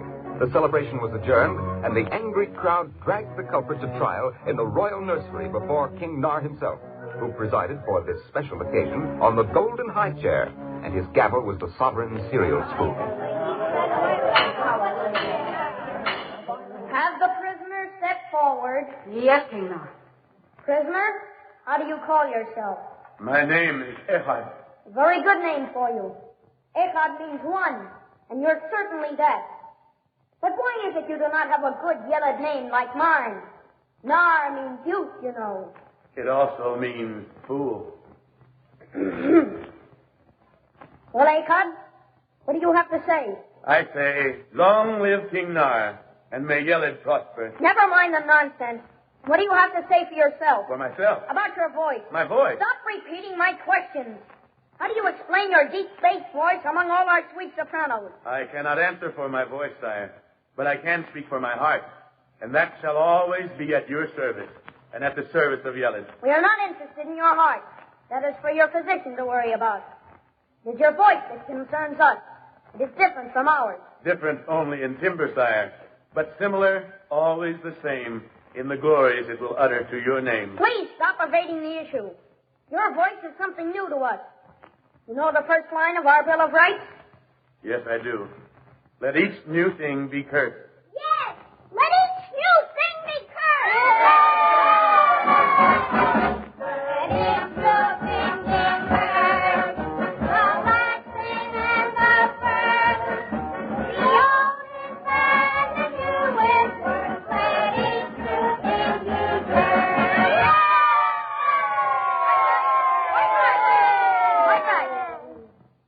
And now, Echad, you also know our state motto. Unity in similarity. A very good motto, too. I don't know exactly what it means, but a very good motto. Then your ruling is... What my ruling has to be. Your voice is different, so you are different. And if you are different, you are no son of Yeled.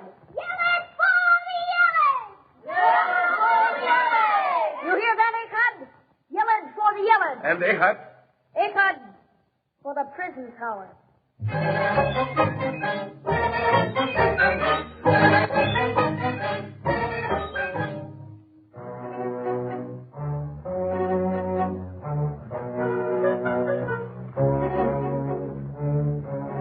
So they took Ehud into custody and prepared to send him to the tower. But first, they confiscated all of his precious Yeled possessions. A sad moment for Ehud. 3 put-and-take spinning tops. Oh, they've been in my family for years. 4 pieces of halva. My favorite candy. And what's this? Oh, no. Please don't take that. Not that. It's my most treasured possession. Oh, please don't take it from me. But of course I'll take it from you. I've always wanted one of these. It'll make me one of the richest Yeleds in Yeled.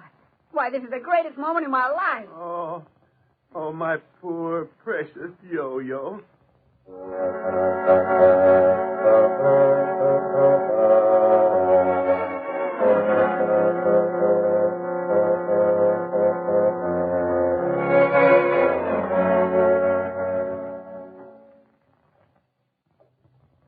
Well, Eka, this is your cell block. How do you like it? Well, not very well. Oh, golly. That first cell is frightful. Is that to be mine? Oh, no. You were guilty of having a deep voice. The Yeled in that cell was guilty of murdering his brother. Well, thank goodness. I mean, thank goodness it's not my cell. Not thank goodness he murdered his brother. Oh, gosh.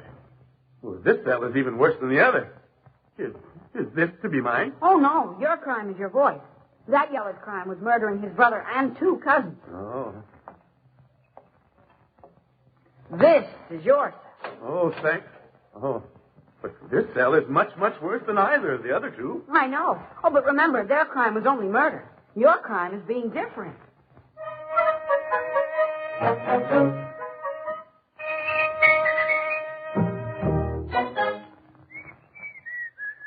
Oh, please, stop that whistling. What? I'm sorry, but your whistling's bothering me. It's bad enough that 2 of us in this miserable cell without one of us continually chirping. But I like to whistle. Well, so do I, but not here. What's there to whistle about here? You mean you don't like it here? You mean you do? I love it. Love it? Wouldn't be anywhere else. Oh. Who are you? I tried to introduce myself before. My name is Oaf. Oh, but that means bird. That's right. They call me the Mad Bird. So you see, it's quite proper for me to, as you say, chirp. But, that's not a Yeled name. None of the names in Yeled have anything to do with nature. Perhaps that is because nature has not yet had anything to do with Yeled. Oh. Say, you're very strange. That's what they said when they put me here. And you weren't ashamed? Ashamed? Of being strange. I know I am. I'm so ashamed that sometimes I think it's better they put me here rather than face my friends. Have you ever thought that your friends would also have to face you? What are you trying to say? I am trying to say that your imprisonment can be a great blessing.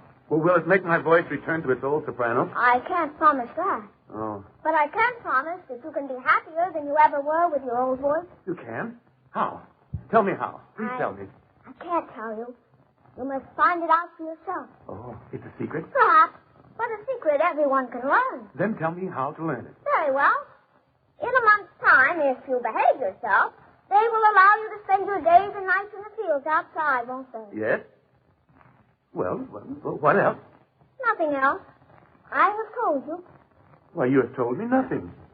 I have told you everything.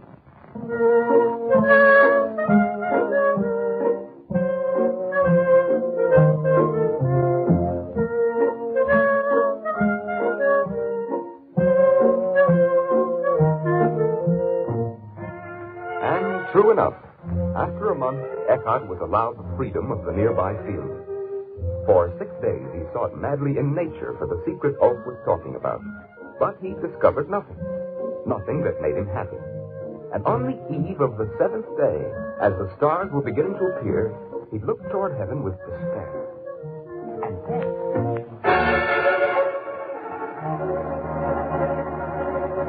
Oh, I have discovered something. Oh, where are you? Oh? Yes, Eckhart? Oh, I've been looking all over for you. I have discovered something. I have discovered the stars. What about the stars, Eckhart? I have discovered that they are like us, like you and me. That they are different? Yes, every one of them. I thought they were all the same, but they're not. They are all different. Different sizes. They shine with different lights. Oh, is that the secret? That is part of it, Eckhart. Only part of it? There is more.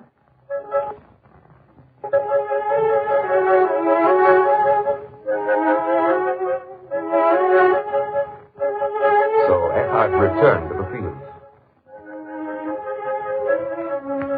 For 6 more days, he sought the secret of nature. And on the eve of the 7th day... Oh, I have discovered the seeds. They too are different? Every one of them. Different sizes, different shapes. Oh, is that the secret? There is more.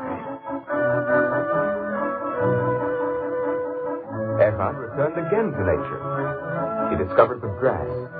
He discovered the birds. He discovered the corn. And each time he ran to Oaf with his discoveries. And each time Oaf replied, There is more.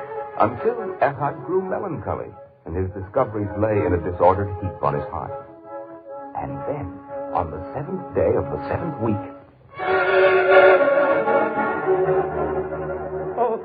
Oh, I have discovered everything. Everything? Everything. You were right. There was more. For not only is everything different, but everything, everyone, has to be different. It's God's plan. You have discovered the secret, Eckhart. There is harmony in difference, beauty, greatness. Oh, there is unity in diversity. You are no longer a Yeled, Eckhart. You are a man. But you've known this all along, Oaf. How is it you've never told it? How is it you've not shouted it from every window in Yeled? It is enough that we know it, Eckhart. We discovered it for ourselves. Oh, no, it's not enough. We must proclaim it to everyone. And leave the tower where we have found our happiness? Yes, leave the tower. Oh, no. Oh, fine chance I have of doing that. Me with my bass voice. It is better this way, Eckhart. Let each man learn the secret for himself. Oh, if only I could be free. If only I weren't a bass. What did you say? I said if only I weren't a... Oaf, I'm a soprano again.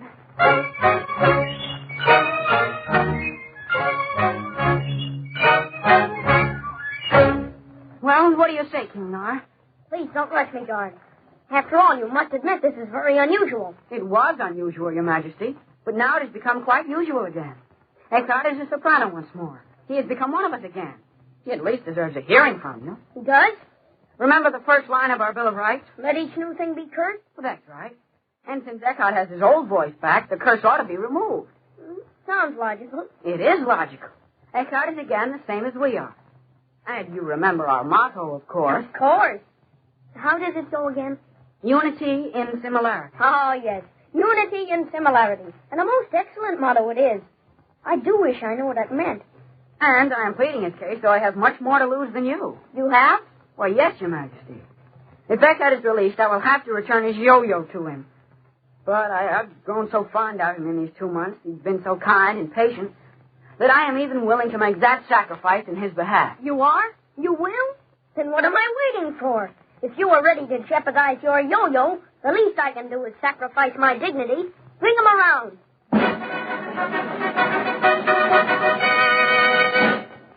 So your good old Yeled voice has returned, eh, Eckhart? Yes, Your Majesty. And I want to thank you for granting me this audience. And such, son. It is no more than you deserve.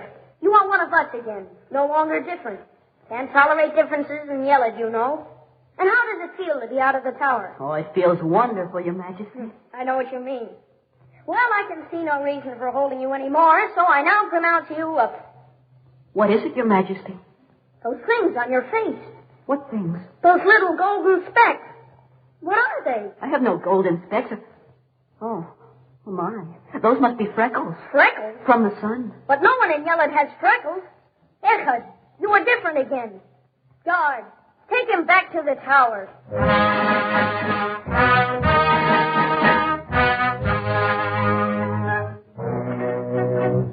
So Eckhart went back to the tower. And for 7 more weeks he prayed and planned, and again on the 7th day of the 7th week, his freckles disappeared. Once more Eckhart was brought before King Nar, to the great high chair in the great golden nursery.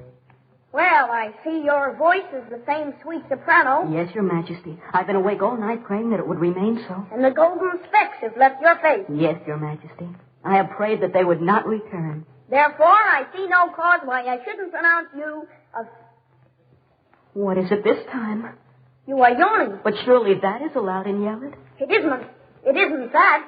It is what your yawn reveals. What? You have grown a wisdom tooth. Back to the tower.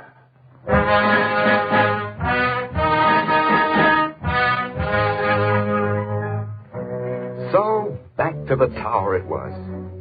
Again Eckhart prayed. Again his deformity disappeared. And again he appeared before King Nar. This time the king could find nothing wrong. The royal Yeled tone specialist listened to Echad's voice and said, "Perfect Yeled timber." The royal Yeled goldsmith examined him and said, "The gold has completely disappeared from his face." and the royal Yeled wise man said, "The wisdom is entirely gone from his teeth." So, since there was nothing to interfere with Echad's freedom now, King Nar rose, drew himself up to his full height, and proclaimed, "I now pronounce you a Free man. What did you say? I said I now pronounce you a... My goodness, my voice has changed.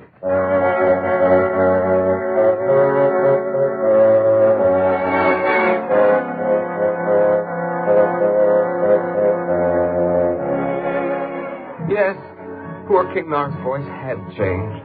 So, of course, there was nothing to do but throw him to the tower for being different, which they did.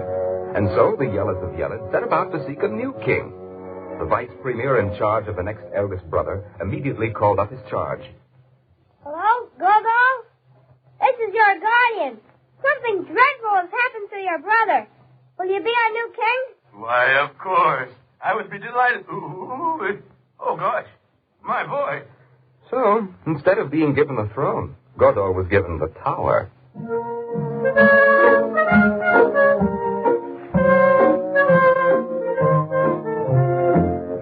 Yes, strange and dreadful things were happening in the land of Yeled. Now take the case of the premier who was next in succession for the throne. Well, he was so anxious for the job that he waited all day in the hot sun for the courier to bring him the good news. But when the courier got there, he took one look at the premier and cried, "Horrors! Freckles!" So the premier was sent to the tower.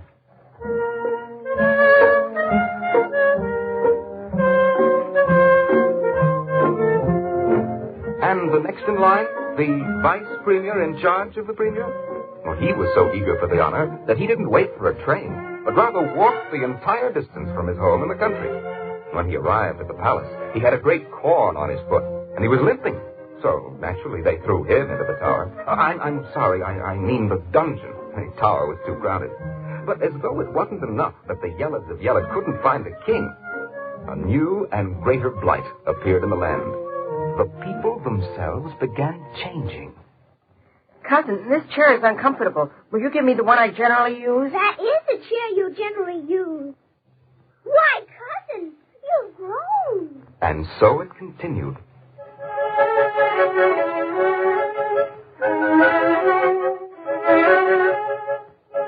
Changes came and people went to the dungeon. I mean the pit. The dungeon was too crowded.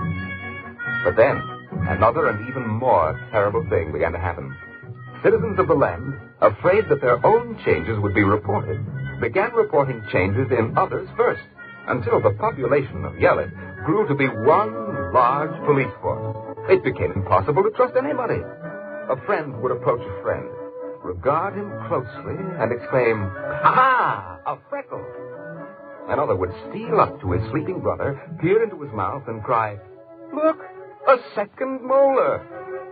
Until finally, in all of Yeled, there was no one left outside of prison except... Echad, guard. Yes, Echad and his faithful guard were the only two people in all the land who would remain pure, 100% Yeleds. Which, of course, also solved another problem. As sole remaining officer of the crown, I name you, Echad, to be king of Yeled. As king of Yeled, I name you, guard, to be my premier. As the new ruler of Yeled, what will be your first act, King Echad? My first act, premier guard, will be to change one little word in the Bill of Rights. But you can't do that. This is Yeled. There can be no change. Change is unconstitutional. Premier guard. What is the most important position in all of Yeled? Why, the position of king, of course. And hasn't that been changed? Well, yes. And after that important change, can you see any harm in changing just one little word in our Bill of Rights? Well, maybe not. But remember, only one little word. Right. Only one little word. And what will that word be? Read me the first line of our Bill of Rights again, please. Very well. Let each new thing be cursed. Good. Now change the word cursed to blessed. And read it back to me. Let each new thing be blessed. There. Now, was that much of a change? No. Only one letter more in the new version. And one letter less if we use the Old English spelling. Now, with that new line, we need a new song, don't we? It says so in our Constitution. Well, and to get a new song, we will have to release the royal songwriter. Now, won't we? Well, not Mechaber. Well, he's the royal songwriter, isn't he? But his case is one of the worst of all. His hair has turned curly. Remember the Constitution, Guard. It says we must have a new song. Oh, very well. Then we will release Mechaber. And you can't have a song without singers, can you? I suppose not. Then we will have to release the Royal Quartet. What you... The Constitution, Guard. Very well. And we can't expect singers to perform without an audience. So naturally, we will have to release all music lovers. And, oh yes. What now? Since we have changed the first line of our Bill of Rights, naturally, we will have to change our motto. Change our motto? To what? Well, how does it read now? Unity and similarity. Uh-huh. Well, we will change it to unity in diversity. No, that's where I draw the line. I'll stand for every other change you suggested, but I can't go on with that one. Unity and diversity. Well, do you realize that with that motto we have to release every prisoner in Yeled? That is my intention. Your intention? But what about their changes, the Constitution? The people of Yeled haven't changed, God. They've grown. Why, wisdom, peace, greater height, deep voices, these are all signs of growth. God is smiling on us, and we have accepted his smile as a frown. But what about the other changes? Freckles and curly hair. Everybody will be different. More of God's work. I learned that in prison, Guard. There is strength in difference. There is difference in nature. The corn is different from the cotton. But do we say that one is better than the other? No two trees in a forest are the same. No two leaves on a single tree. Yet all of them are similar in that they all contribute something to the world. So it is with people. God made them different, and he intends for them all to contribute, to prosper within those differences. And so it shall be with the people of Yeled. I'm sorry. I never quite saw it that way before. Well, cheer up, Guard. There's nothing to be sorry about. This is a time for a celebration. Release all the innocents from prison. Yeled will celebrate its new independence.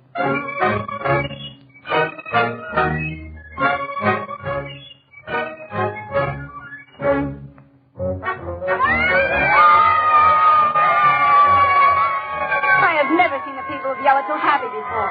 Look how they're cheering. They're cheering themselves. Their new dignity. Be quiet. They're about to sing.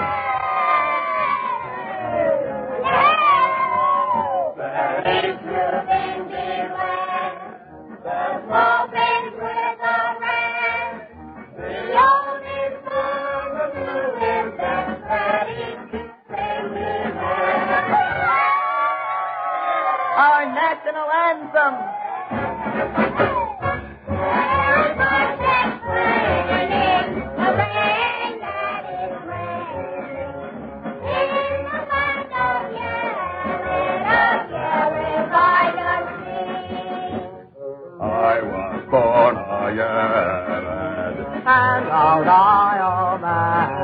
Hold it. Stop the music. Stop. Hold it. Why, what's the matter, Guard? That last line. I'll die a man. That doesn't rhyme. It's different. Have you forgotten, Guard? Unity in diversity.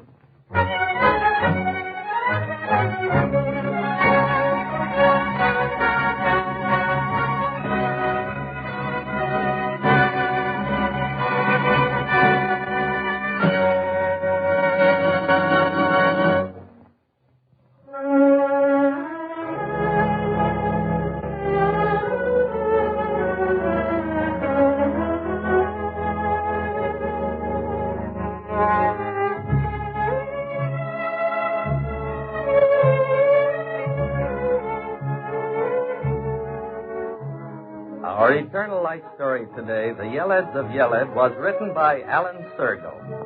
Featured in today's broadcast were Norman Rose, Juano Hernandez, Michael Artist, and Sarah Fusco.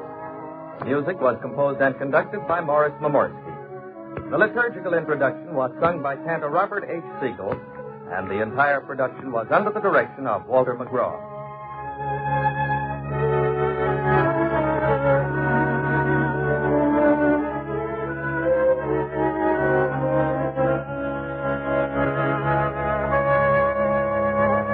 Free time has been given by the National Broadcasting Company and its affiliated independent stations to present this program in cooperation with the Jewish Theological Seminary of America.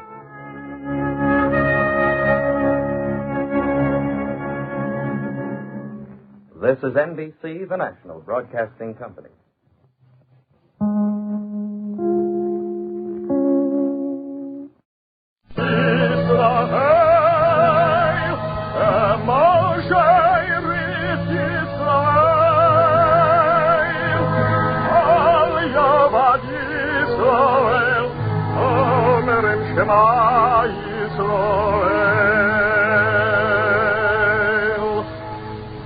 And the Lord spake unto Moses, saying, Command the children of Israel that they bring unto thee pure oil olive, beaten for the light, to cause the lamps to burn continually in the tabernacle of the congregation. And it shall be a statute forever in your generations.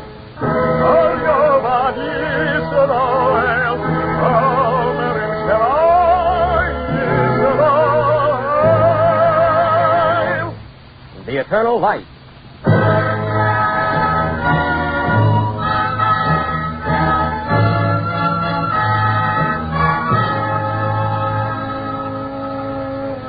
The National Broadcasting Company and its independent affiliated stations make free time available to present The Eternal Light, a program which comes to you under the auspices of the Jewish Theological Seminary of America. Our drama today is A Tale of Mendele, the Bookseller, by Arnold Pearl. It was based on a translation by Yusef Geir of a story entitled Benjamin's First Journey by Mendele Mocher Sephorim, which appeared in the Menorah Journal.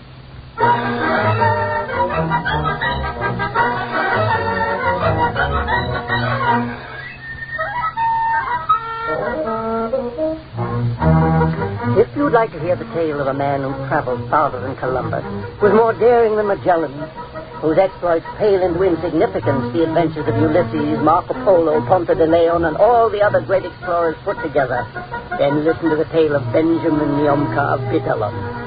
Sit down, light a pipe, rest yourself, and listen.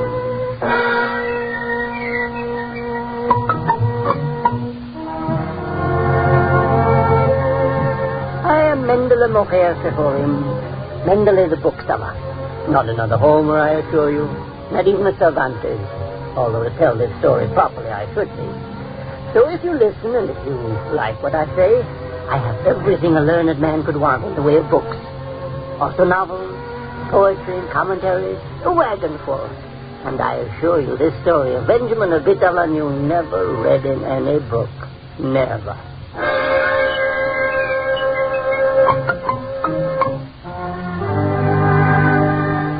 Bitterlum is a small town in a far distant valley on the other side of nowhere.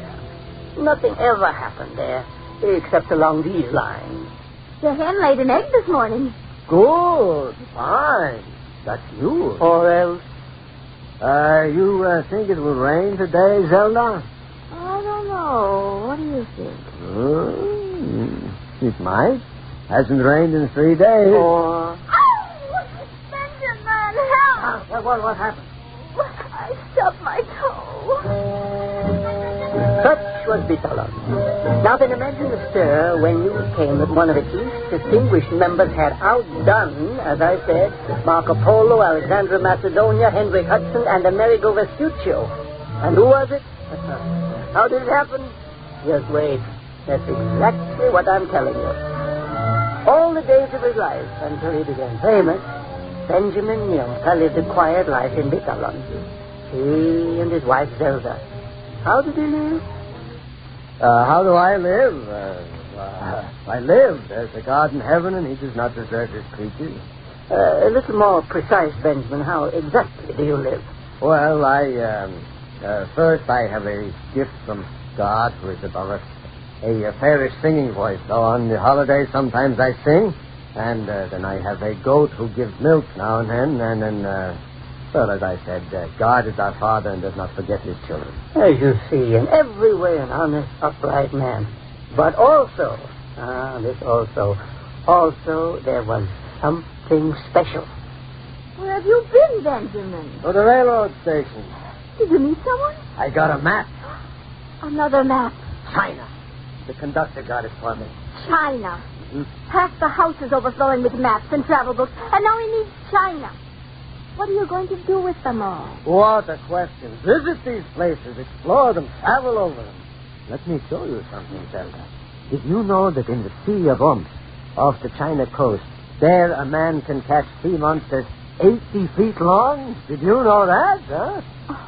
Oh, the cabbage is boiling on the stove, my traveler. I have work to do, my Columbus.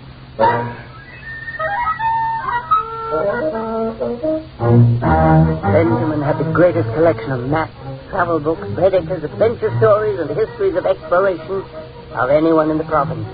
There was always a map in his hand, a book in his pocket, an adventure on his lips. The only thing was, no one paid any attention to him. No one, that is, except a most unusual man who was called Sendel the White.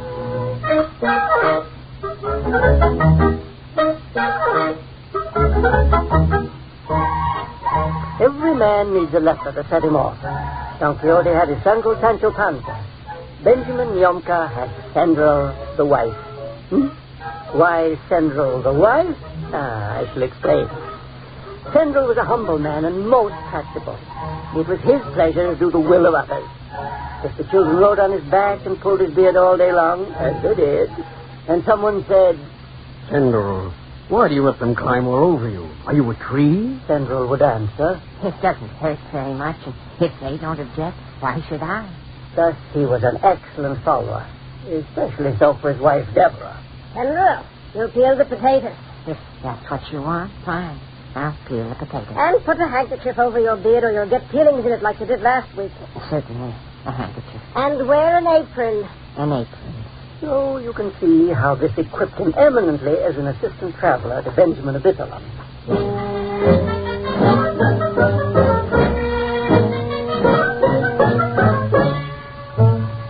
Now it happened once that a pig fell into Benjamin's hand. And straightway, of course, he took it to Sendel's kitchen. Sendel. Benjamin, come in. You don't need to whisper. Deborah is not home? She went shopping. Good. So leave the potatoes and let's go into the front room and talk. If you want to, let's do it. You can take off the apron, too, no? The apron? Certainly. And the handkerchief? Why not? No. Now, sit down. Look at this. What is it? A fig. Smell it. A fig. Is that a fact? It smells delicious. Where did it come from? The conductor of the train gave it to me. And a new map of the region. It comes from Palestine. No. Yeah, Palestine. Smell it. I did already. Okay, well, try again. Take a deep breath. Close your eyes. Go ahead, do that. All right. My eyes are closed. What do you see? I'm sorry, Benjamin. Nothing. Concentrate. The Wailing Wall. Can't you see the Wailing Wall? Rachel's tomb and Mount Hebron. From this one fig? Close your eyes tighter.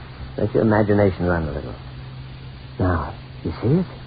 The crowds of people in Oriental robes, the bazaar, everybody talking Hebrew. And look at the earth. Don't you see it? What? Palestine. Now, is there any reason why we shouldn't go there? Is that where the fig comes from? Yes. Now, why shouldn't we travel there, you and I? The two of us? Why not? Don't you want to? Do you? Of course I do. Well, then I want to. Can I? We have only to pack a few things and go. Do you know what things lie outside this village, Sendel? Well, there's the mill and the inn where they serve wine. No, way beyond that. Beyond the forest, even? Miles beyond that. No. What? Great settlements are there. Unexplored lands with strange people and animals. You remember about the Chimera? I honestly don't know. Solomon used it. Building the temple to split the hardest rocks. Is that there? Certainly. Also the python and four-legged birds and reptiles with wings and scorpions. Well, wouldn't you be frightened? Oh, these are things an explorer expects. Still, scorpions and reptiles with wings. Is it better to sit with a handkerchief over your beard and peel potatoes? Do you really want to go? I told you I'm going. Well, if that's what you want, I'll go too. Only let's start already before my wife comes back from her shopping.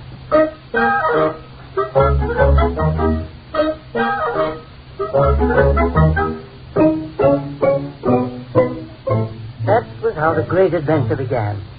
Before they set out, like all other explorers, Benjamin had to do a little practicing, so...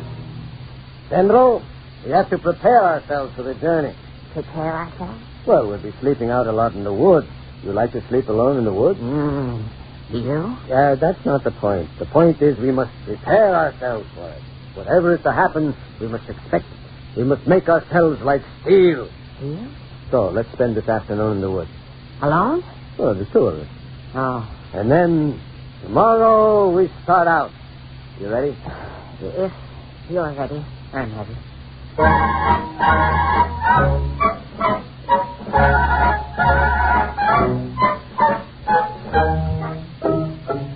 So they set out. It was late afternoon when they started, and the sun was low on the horizon. When they got to the forest, it was somewhat dark. They walked in silence for about 10 minutes. General. What?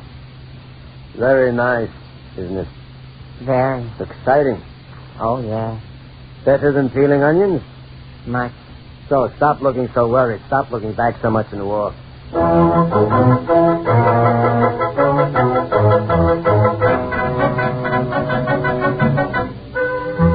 And on they walked another 10 minutes. And the forest grew just a shade darker. And the two voyagers walked just a trifle closer.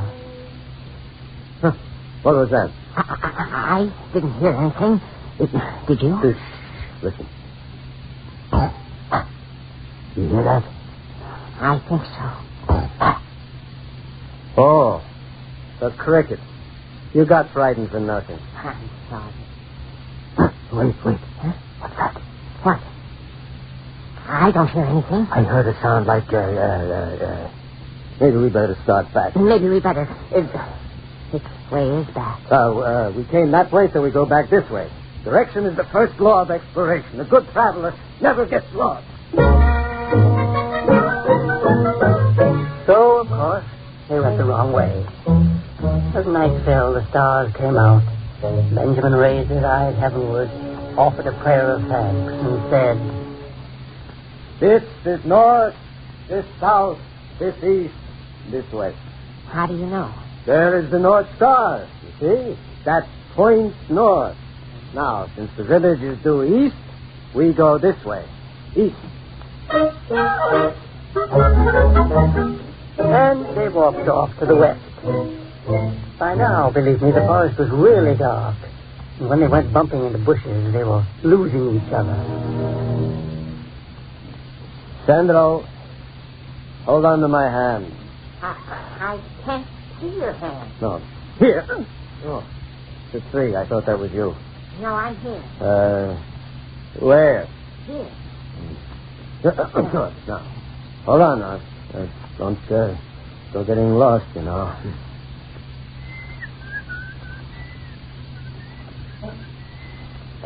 Benjamin. Mm-hmm. I don't know about these things, but you have a fairly singing voice. So? It would be better than to sing, I mean, than whistle. Excellent idea. Excellent. We'll sing A Favorite Refuge in Magellan. Did I hear that? No. That's my imagination. It's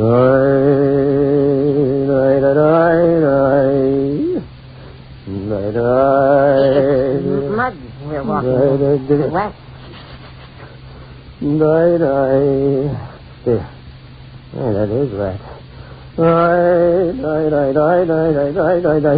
In my shoes. What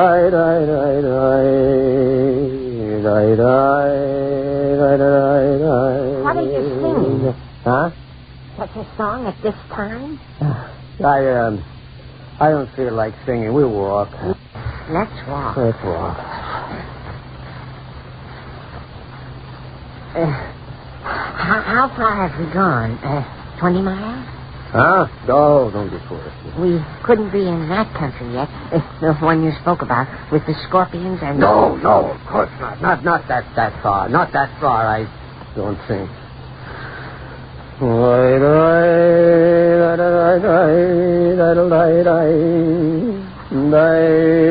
and idle. And what if we are in that country? We're travelers, we're explorers. Don't worry so. Only thing is to stay close. I wouldn't want to lose you.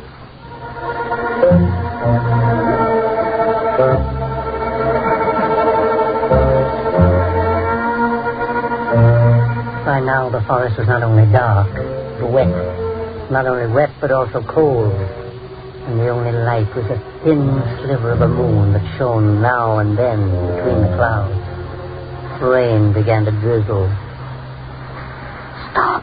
What's the matter? There. Look. That thing there.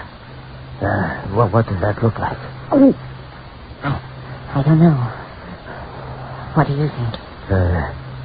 Could it be the matul? The what? The matul. What is the matul?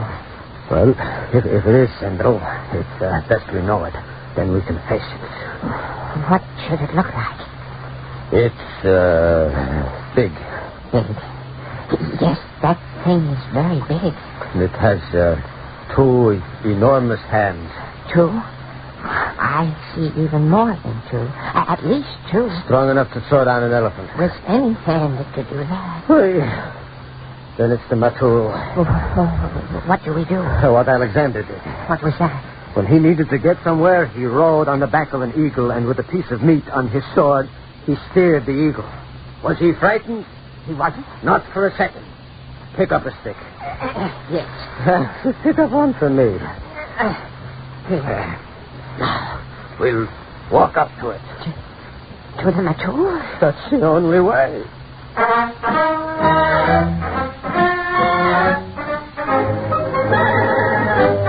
So, armed with clubs, the 2 walked through the dismal forest, up to the matul. They walked until they came directly in front of its very jaws. It's only a tree. Yeah, but now it's a tree, you mean? Now? Well, of course. See, that's the way with a matul. Huh? When a person without fear approaches it turns into a tree. But it was a matul. Is that a fact? Certainly. Come along. Keep moving. No sense standing here, you know. It might turn back again into a matul.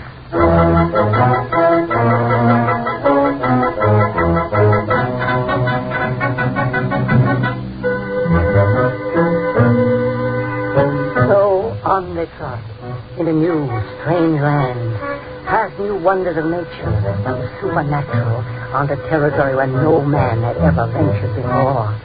The paths grew narrower, the stones sharper, and the air colder and wetter, the shapes more terrible. And then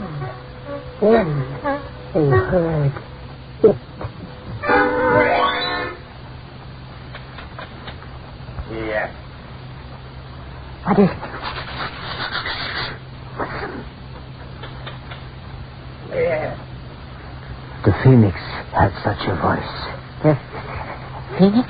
Half a woman, half a bird. Or else, wait. Yeah. More like a basilisk. A what? The body of a lion with a woman's head. Benjamin, please. There's only one thing to do. Like Columbus did and Ponce de Leon and Alexander. Meet it, face to face. Face to face? That thing? That voice? Here, hold my hand. Together we'll face it.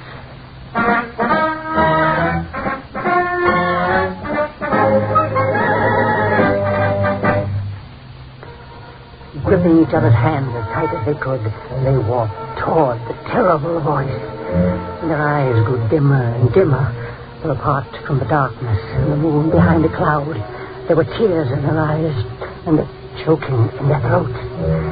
The known danger man may face, but the unknown never. And yet they walked until it was worse than even Benjamin had imagined. Look! Not one monster, but 3.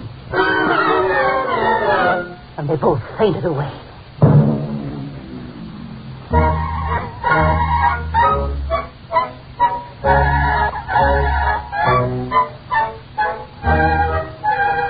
Now I can tell you about the 3 monsters.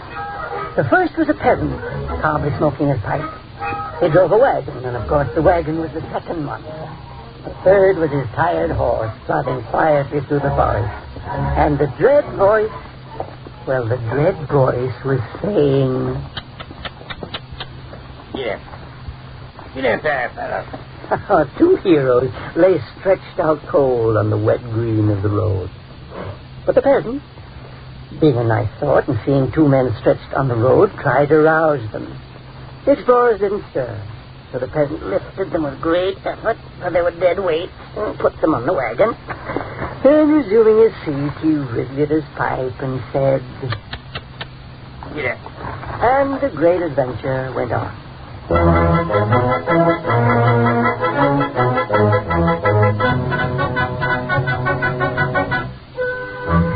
A few hours later, dawn came.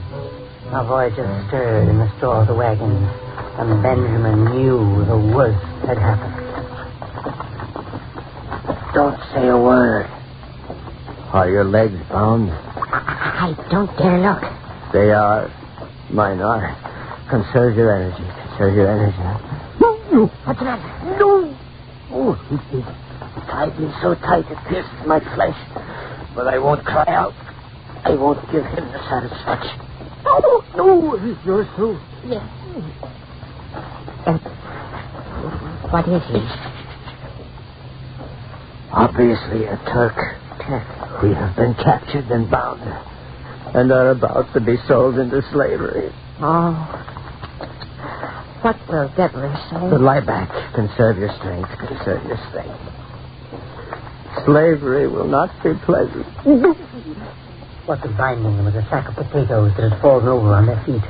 And what had pierced their flesh was a poor rooster whose legs were tied and who scratched out now and then in his efforts to get loose. Oh, this is a terrible Turk indeed. Don't say a word. If he realizes we're conscious, he's sure to torture us.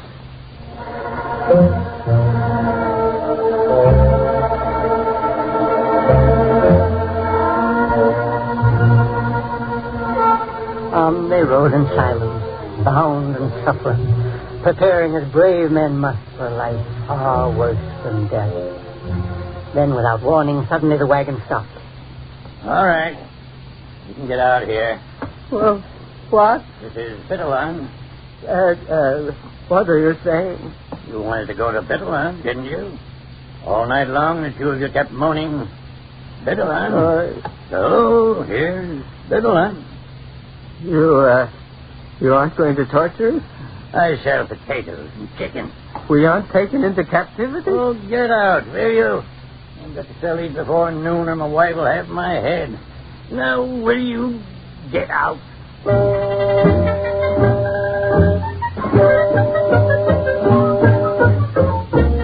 Alexander never set foot on new land with greater alacrity. The light in Columbus' eyes as he saw the new world was dim compared to the light in our travelers' eyes as they beheld the road of their native village.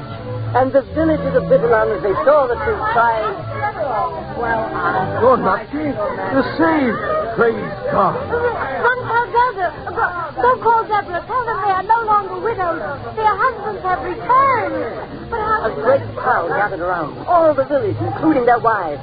And everyone demanded to know what had happened to them. Where had they been? How had they been saved? We're all waiting to hear your answer. Tell us, where... One question at a time. One at a time, one at a time. Now, as to where we have been, this I shall write down in a book to be called The Travels of Benjamin of Bitterland. With Sendro. Oh, yes, of course. With Sendro, the wife. We have been, I can tell you, where no men have ever been. And he related of the village and their adventures just as they happened. Well, perhaps with a trifle more added here and a small flourish there. And when he finished, and the eyes of all were wide with wonder, Zelda came up to her husband and Deborah to Sendril, and the women said, You must be hungry, Benjamin. You too, Sendril? Oh, I could eat. You too, Sendril? A good meal. Just right.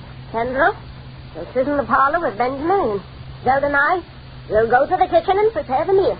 If that's what you want, why should I object? Into the parlor, Benjamin the Uncarbitter. After you. We have things to talk about.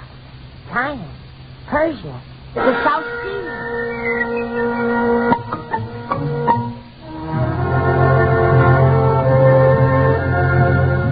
And that is how it began. Yes, began.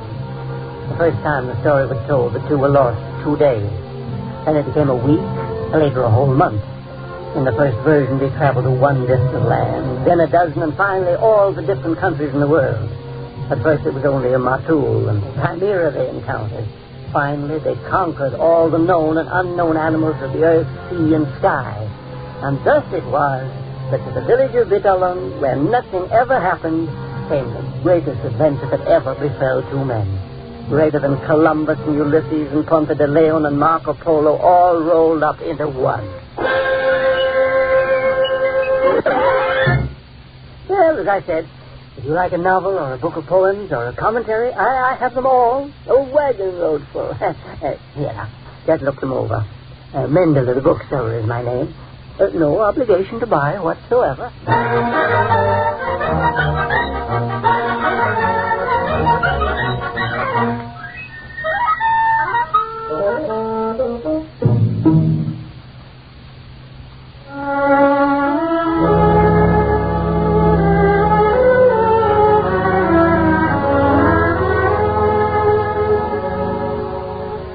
Our Eternal Life story today was The Tale of Mendele, the Bookseller, by Arnold Pearl. It was based on a translation by Yusuf Gayer of a story entitled Benjamin's First Journey by Mendele Mokhea Sephorim, which appeared in the Menorah Journal.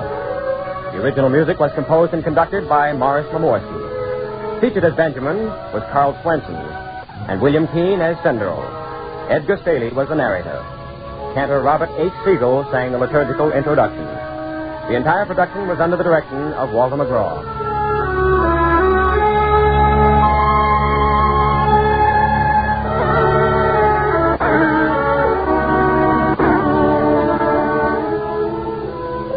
Free time has been given by the National Broadcasting Company and its independent affiliated stations to present this program in cooperation with the Jewish Theological Seminary of America.